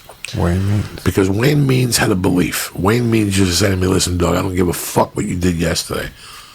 I don't give a fuck what you did the day before. I'm from the church of what's happening now, and I'm from Missouri. You got to show me, motherfucker, today. I'm from the show me state. He was a white dude that was gorgeous with short hair and a beard before a beard was cool. He would have a long beard. Chuck Norris like? Yeah, very tight, but in the summer, in the winter, he would disappear. He was a biker with the Mongols or something like that, and he would disappear and he'd lay his beard back. And then you'd see him a week before April, and there he was with his beard, with the long hair. He'd give you a hug with his leather on and the whole thing. And then a week later, you saw him with a $600 suit, with hair looking like Pat Riley and the beard cut short, and with blue eyes. And he was another great man that taught me another angle of sales, but how to be a man. Look, you got to shine your shoes. How you going to fucking sell a car with shitty shoes? He would fucking suspend people if you had shitty shoes. Wow. It drove him crazy if your shirt wasn't ironed. It drove him crazy if you wore a fucked up tie with a shirt with designs. Oh, okay, yeah. He taught me a lot. But anyway, back to Shotgun Doug. So now I come back in to Snowmass in 85, I don't fucking know, 86.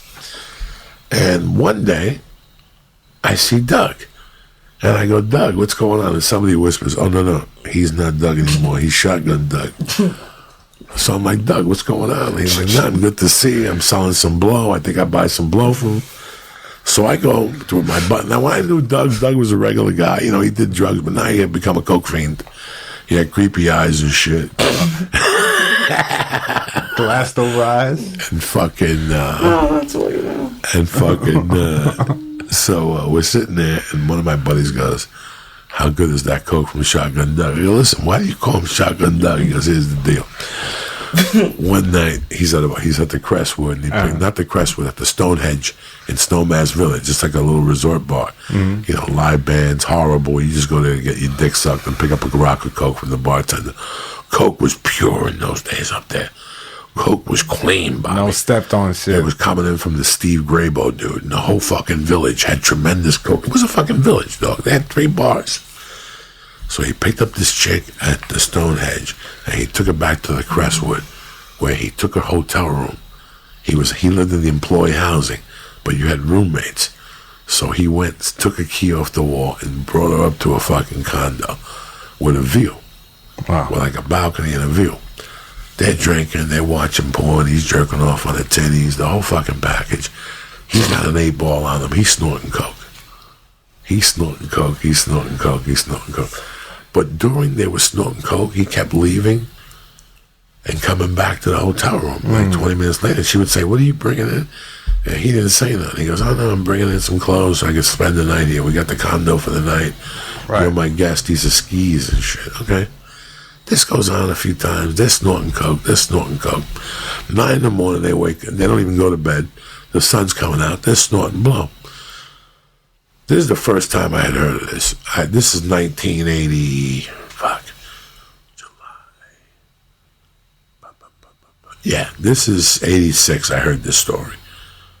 So Doug gets up at 9. They're snorting coke. The chick's naked. He's naked.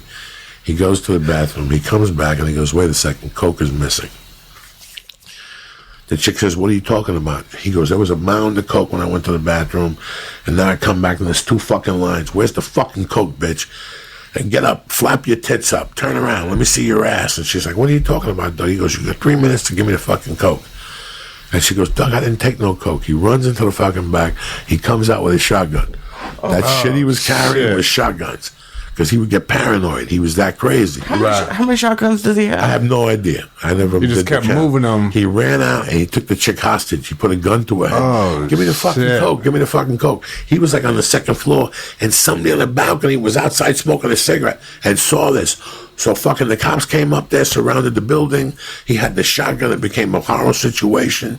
They had to fucking call somebody. They took him down, took the shotgun away. Hence this expression, Shotgun Doug. Okay. Boom. Now it's 1994, 93. How quickly do you get out of prison for that? Listen, I don't ask questions.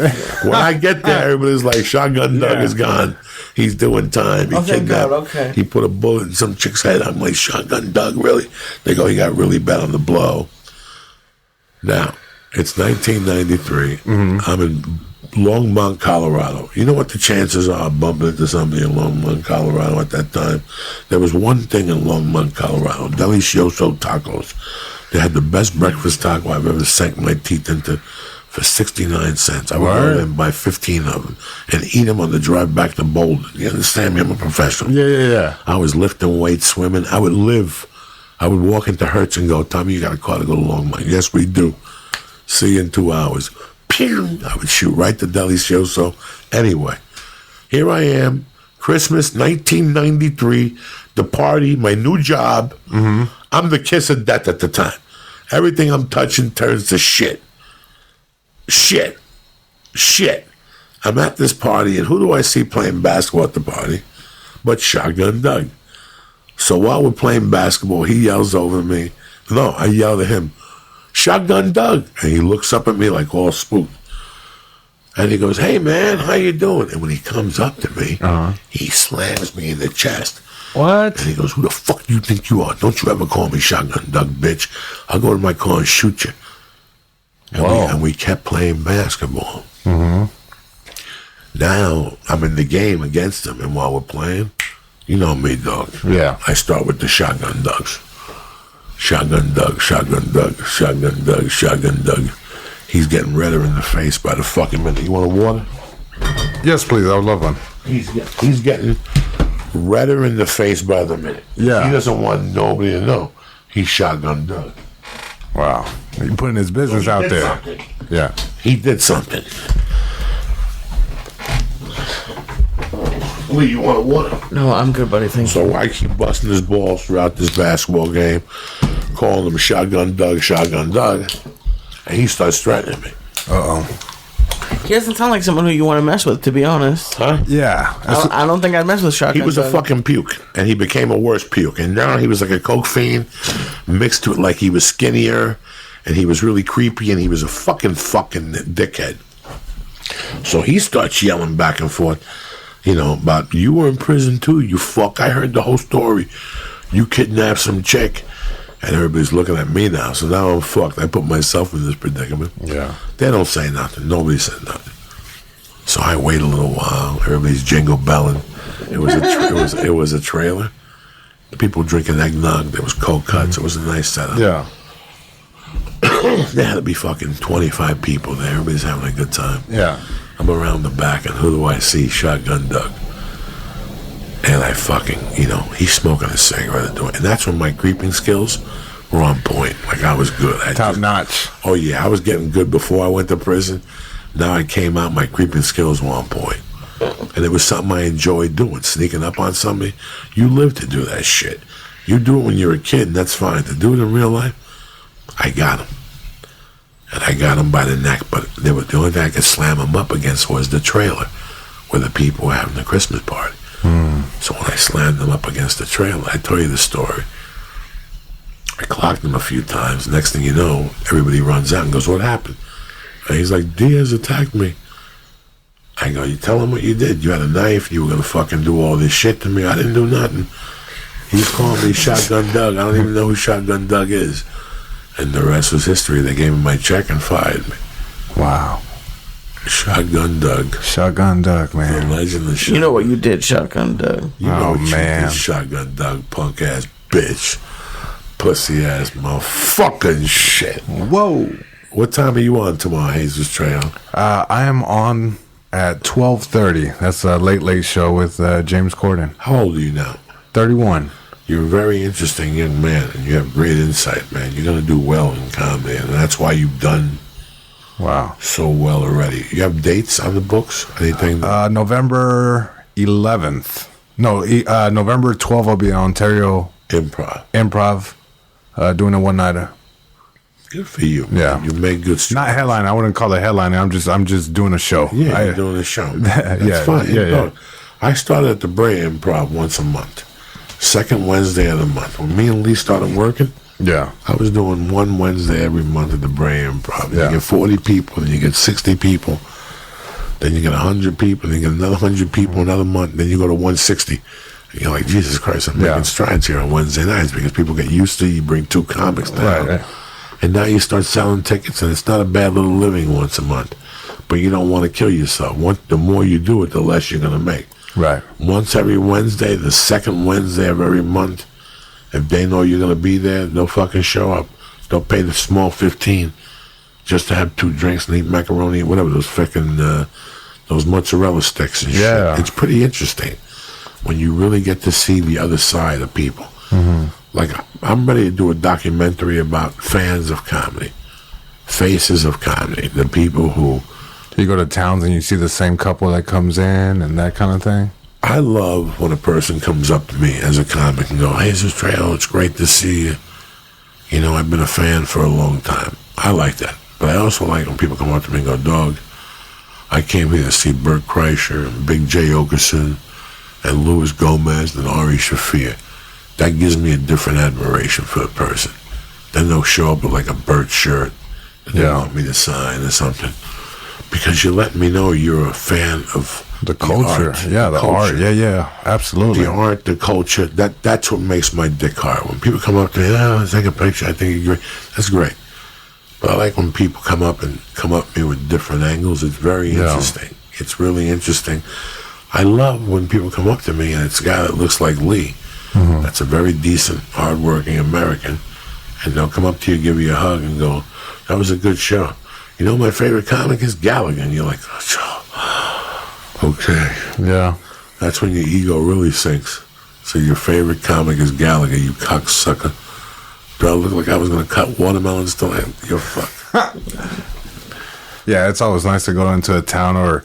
I'm always surprised when I see people that are like, yeah, I came to 3 shows this weekend to see like the same act or whatever. I'm like, wow.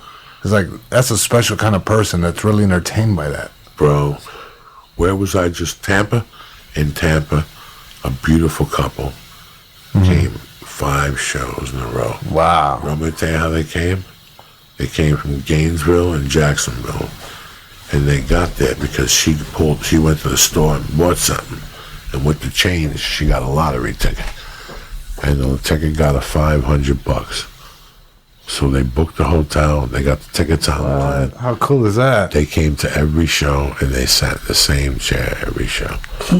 And they were very sweet and very nice. That's so cool, man. And I promised them I'd come to Jacksonville and see them because that's how cool they were. That's so cool, man. But I had to do better every night because they were there or switch up a new joke. And it made me better.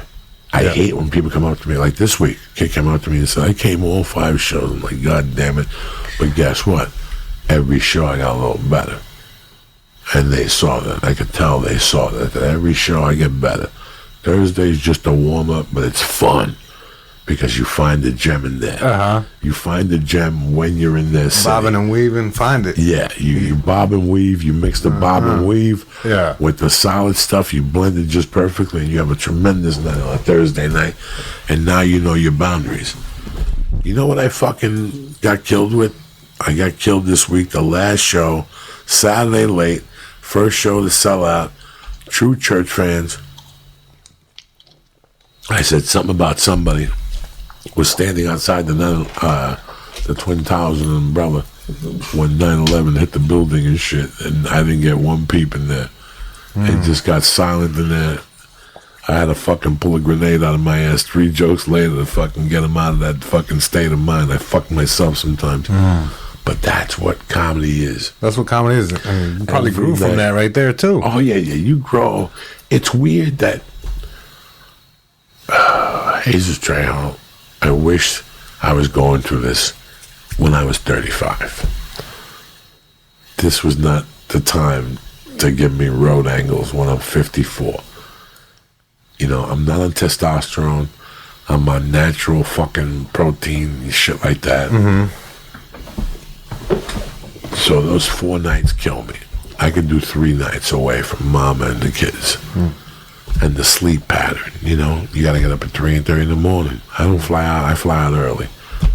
You know, very seldom do I catch that afternoon flight or something like that. I fly out. Papa goes out the first flight. Yeah.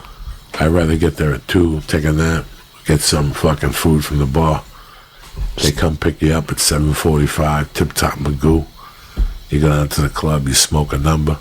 You do your fucking 50 minutes, you take a few pictures, and you go back to the hotel room. If you gotta do radio, you gotta do radio. But if not, you sleep in. You stop at the lounge, get a couple bags of Doritos, maybe a Slim Jim like a motherfucker, maybe some Kit Kats and shit. A little gallon of water. You go back upstairs to your room. Oh shit! Hell yeah! TNT got a Law and Order marathon with Anthony Anderson and Lupo, and now you're living like a doctor. It's 2 in the morning. You're in fucking Tampa, Florida, with your feet up. Right. You don't have to get up in the morning. What do you give a fuck? You're gonna watch all 5 episodes. All of them, the whole goddamn marathon. Because remember, it's 2 in the morning. There, but it's 11 o'clock in L.A. So you're at the Comedy Store 11 o'clock. Yeah. You're not getting into your house till 1:30. That means you're not even thinking of going to bed till 4:30. 4:35, yeah. That's what happens. Yeah. And you feel bad because people always say, hey, you want to do lunch tomorrow? Yeah, look at the angle. Listen, I love you to death and I love you offer, but guess what? I already looked at the TV guide at the fucking, and they got fucking John Wick 2 on tonight at fucking 11:45. Not happening. It don't end till 1:30. I've been waiting all day for John Wick 2. You know what I'm saying? Right. Like I've been waiting all fucking day. The calls are coming in. The calls are from coming the Ralphie May Memorial. Oh, that's right. It's today, man. I feel very bad, but God rest his soul, is a podcast, and I did not want to. Listen, people, this is a Hollywood memorial, which means what is Hollywood about? It's about actors. I knew who was going to show up there, and I knew the people that were going to show up there tonight, and the reasons they were showing up there. And I'm going to do the benefit in Nashville for Ralphie May on his birthday, February 17th, I think it is, for the Kid Scholarship Fund. But listen, I'm one of those Spanish people. At the last 4 out of 5 wakes or funerals I went to, there's been a fist fight or an argument. The last... It goes down like that, yeah. So I have bad luck. I think if I would have gone there tonight, I would have been in a bad mood. And I didn't want to disrespect Ralphie or anybody, so I chose just to stay out of the event and mind my business and behave like a gentleman. That's the best I could do. Yeah. I gave him a tribute the other night, The Late Show in Lexington, Kentucky. I told the fucking whatever story. I told the story when I ate the chick's pussy and he saved me. I told a few stories about Ralphie as a fucking memorial. That was my memorial for Ralphie. Obviously, you made the smart adult decision, but just for the sake of a laugh, don't you think Ralphie would love it a little bit if you went off on somebody? I mean, depending on who it is, I think Ralphie would have thought that'd be hysterical. Ralphie would love it, and half the people in that room would have cheered for me to go off. Here's the problem. I'm 54 years old. I have a family. I have a nice little thing going on. What would I benefit from doing this in front of half the industry? Right. What happens if I went down there and I got an anxiety attack? 10 years ago, this month is when I stopped doing blow, on like the 15th. I think Marilyn Martinez died on the 6th. Well, no, she died on Rick Ramos's birthday. November 3rd or 4th, something around there. I had to go to New York for a benefit. I didn't do blow that weekend. And I came back. And I didn't really have a chance to do blow. She was dead. They were going to have a church thing. And as soon as I get to the church, who do I see? But this dude who's tortured Marilyn for the last 2 years. Oh, shit. He's there front and center. Then this other comic that's well known made a statement that he knew Marilyn's family didn't have money for the funeral, so he was going to pay for the funeral. Well, the beauty of it was that the guy demanded if he paid for the funeral, he wanted a certain person not to be there. This person that he demanded not to be there had been good to Marilyn. This guy, this celebrity, because of his ego. This was all going on. Only in the Hollywood wake I would see this. When I grew up, this would be a grounds for fucking a beat up, a throwdown. So this is all going on at the church already. This all went down at the church. I left. I had to go to some exercise class or something, and also go whatever the fuck that is up the hill there, Los Feliz. And that night they were doing a benefit at the Comedy Store. It was getting sponsored by a restaurant. I hadn't done coke in a few days, bro. So I was on edge already. You know what I'm saying? I was ready to kill a motherfucker already. Yeah. And I'm not sure if I stopped and got coke or that was my plan, to cut the shit. I was a junkie. Mm-hmm. And against my will, a dear friend called me at the time and said, listen, how would it look if you didn't go? And I was like, I can't go down there. It's going to be fucked up. I can't go down there. And I just had a feeling. I know me. Right. You know, it hasn't hit me yet, the Ralphie thing. I didn't want it to hit me down there. Yeah. With Marilyn, it didn't hit me till I got there. They had the picture of her. I thought about the main room. I'm sitting, I walk in with my suit on. I look over, and that dude that was playing games is eating the food. Oh, shit. The free food that they give him. This guy's a fucking producer. He's made a ton of money off of all the Latino comedy. Fucking smoke was coming out of my ears, man. Smoke. I had to turn away and go in the bar and have a drink, which I never drink at that fucking bar. But between the no blow and this guy, it came to a boil. And I'm sitting there minding my own business, and one of the chicks says, listen, you got to go up there first and open up the show. So what does my Cuban ass gorilla do up there? I go up there, and after 3 minutes, I start going off with the guy in the main room. I tell him when I get off stage, I'm going to fuck him up and blah, blah, blah. And they got to escort me out of the store, and it was very embarrassing. I knew what the whole rage was about. He deserved it. Don't get me wrong. I'm not apologizing at all. And then the word got out that I was a fucking gorilla. Some people stopped talking to me. Some people stopped booking me for certain things. In fact, I heard repercussions from it 2 years ago, and it broke my fucking heart. I think, like Lee said, I think you did the grown-up thing this time with Ralphie. I know me. We've had Lee. We've had some brilliant times in here on Ralphie. If you fucking think of this podcast and how much fun we've had in here, I think that the spirit of Ralphie always lived in this fucking podcast. Yeah. This is crazy. It wasn't even Ralphie's podcast, but when he was on it, it was his podcast. Do you disagree, Lee Syatt? Am I kidding you?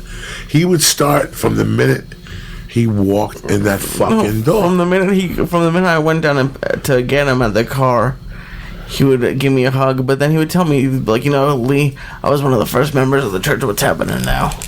And then we would just talk, and He's the Reverend, whatever. He would go off. Yeah. For Lee, give me the pipe. Lee, look at this, Pinguita. And he would start going off, and then he would sit in the chair. You would hear the chair fucking breathing for his life. That poor chair, you would hear it every time he moved a little bit. You would hear like the springs would be going, Jesus Christ.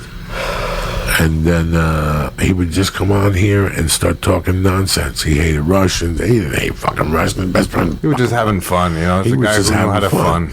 And you know what? We'd sit there and go, Jesus Christ, look at the podcast numbers. Look at the podcast numbers when Ralphie comes on. It was like a different dimension. Wow. We couldn't believe it. He was like the first big guest that would come on and really light up the numbers. And I would listen to a little bit of the podcast, and I would see why. The podcast was really like it was a great laugh. You could feel the love in the room. Yeah. And that's really weird. Like, I dig you. I really dig what you're doing, Jesus. If not, you wouldn't be here. Shit, I think man. you're on the right fucking path. I have to say, it means It means the world to me, man. Bro. That's crazy shit to hear Listen, you utter those words, man. I'm 54 years old. I don't have much left, but I'll tell you what I do have left. Why do you always say stuff like that? My eyes are not 20/20, but for what I need, my eyes are good because I'm always watching. I'm watching who's down there begging. I'm watching who's down there working, and I'm also hearing about who's putting things together. And the putting things together, I have to respect because that's what I had to do. I didn't go to Montreal. Nobody fucking wanted to sign me as a manager. It was a nightmare. My first agency was the coloring book.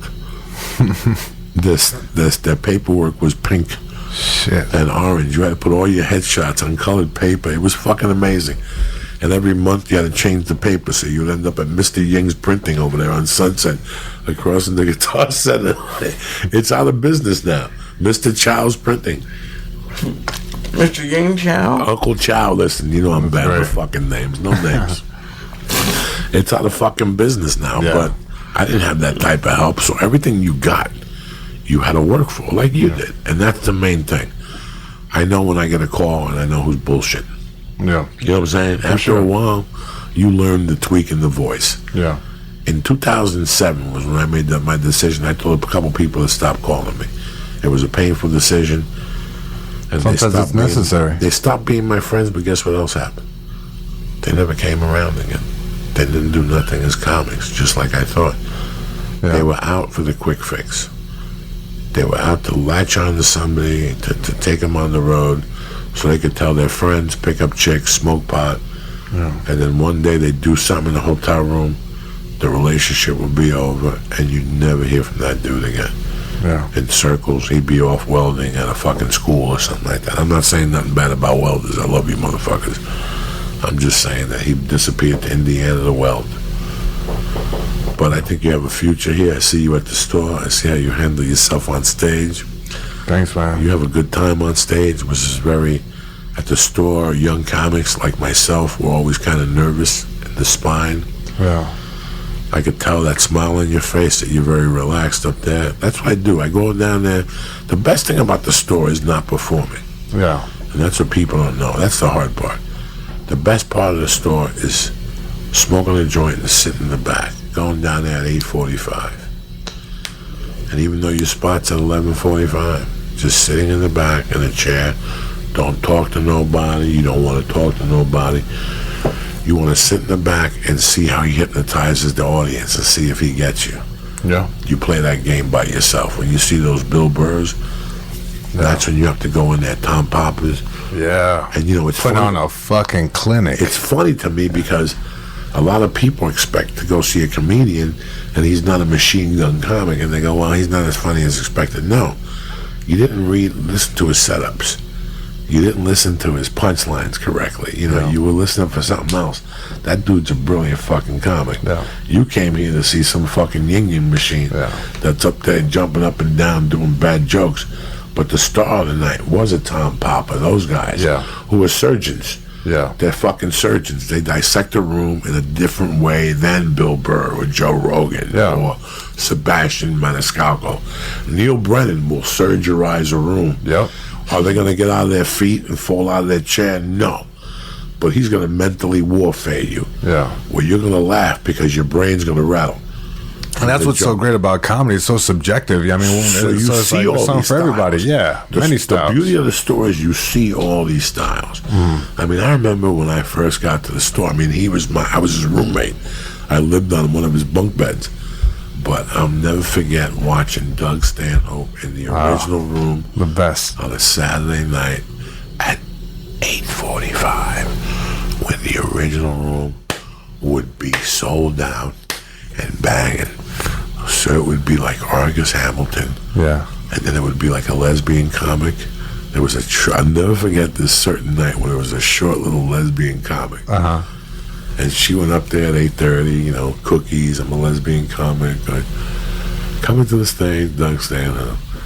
He walked up there, he's like, this chick is a fucking lesbian, like I'm a fucking faggot. He goes, you know what a real lesbian is? A real lesbian is in a little league cage right now, coaching a bunch of little girls with a fucking cock ring or something. He just went off. Wow. That original room went into shock. 8:30 show, 8:15 show on a Saturday. A little early for I'll never forget sitting in the doorway and watching Doug Stanhope break that. Or everybody's back just went at the same time. He just started talking about this lesbian. She was in the back going, Jesus Christ, what did I do? Doug Stanhope's machine gunning her up there talking about coming on your tits. Oh, and he saw his mother's pussy and it looked like a spider, so he stepped on it. You know, he just went off. And you're in the back as a comic fucking howling. Yeah. You know, just amazed at the talent. I'll never forget, like I saw a talent in New York, but in fucked up rooms. I'll never forget until the first time I saw a talent in the original room. They gave him a guest spot at like 9:15. And maybe there was 45 people. That's when the whole back was empty and the sides. Just the middle would be scattered.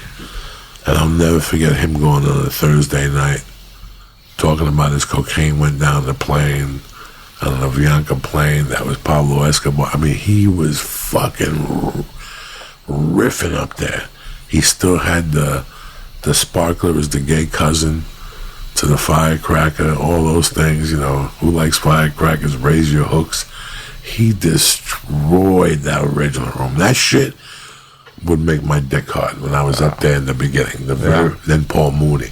Yeah. To watch him come in, and then you had to follow that. So you would be sitting back there in panic. What am I going to do? Oh my God, you go through 20 anxiety attacks and you couldn't leave the room. Right. Because he might get off and he would not bring you up. He would say, good night, niggas. And he would just put the mic in the thing and walk off. Then the piano player would have to run over there and play the piano. Coming to the stage, Joey Diaz. And as you're walking up, half the room is emptying out. It went from 46 people to 18 right before your eyes. You know what that does to your ego, Lee? That's like Kills it, yeah. Oh, that's like me kicking you in the stomach after the show. I can't even imagine. See, the chair broke from Ralphie May. Yeah, we put the curse of Ralphie on it. Look, here's a little click. And the chair went down. Look, bye. Knock on the fucking table 3 times. Listen, this Saturday, I'm going to be at the motherfucking Ice House, 7:30, working out with Uncle Joey. And then next week, November 2nd or something like that, I'm at the Omaha Funny Bone. Then November 10th, I'm at fucking Gotham Comedy Club. How's that for you for the New York Comedy Festival? Suck my dick and call me Shorty. Uncle Joey was born in 1940. I want to thank my man Jesus Trejo, a star on the rise. Where can they find you, my brother? JesusTrejo.com, Twitter at Jesus Trejo, and on Instagram at Jesus Trejo and the number 1. Love you, brother. Love you, man. Again, this is, bruh, fucking Don't forget to watch my brother tomorrow night. Give him some digits. Tape it at least. Tape it. DVR it. Watch it later. And then fucking get rid of it if you don't want to watch him. Give him some love. He's fucking young guy. This guy's going to have his own church in fucking 7 years.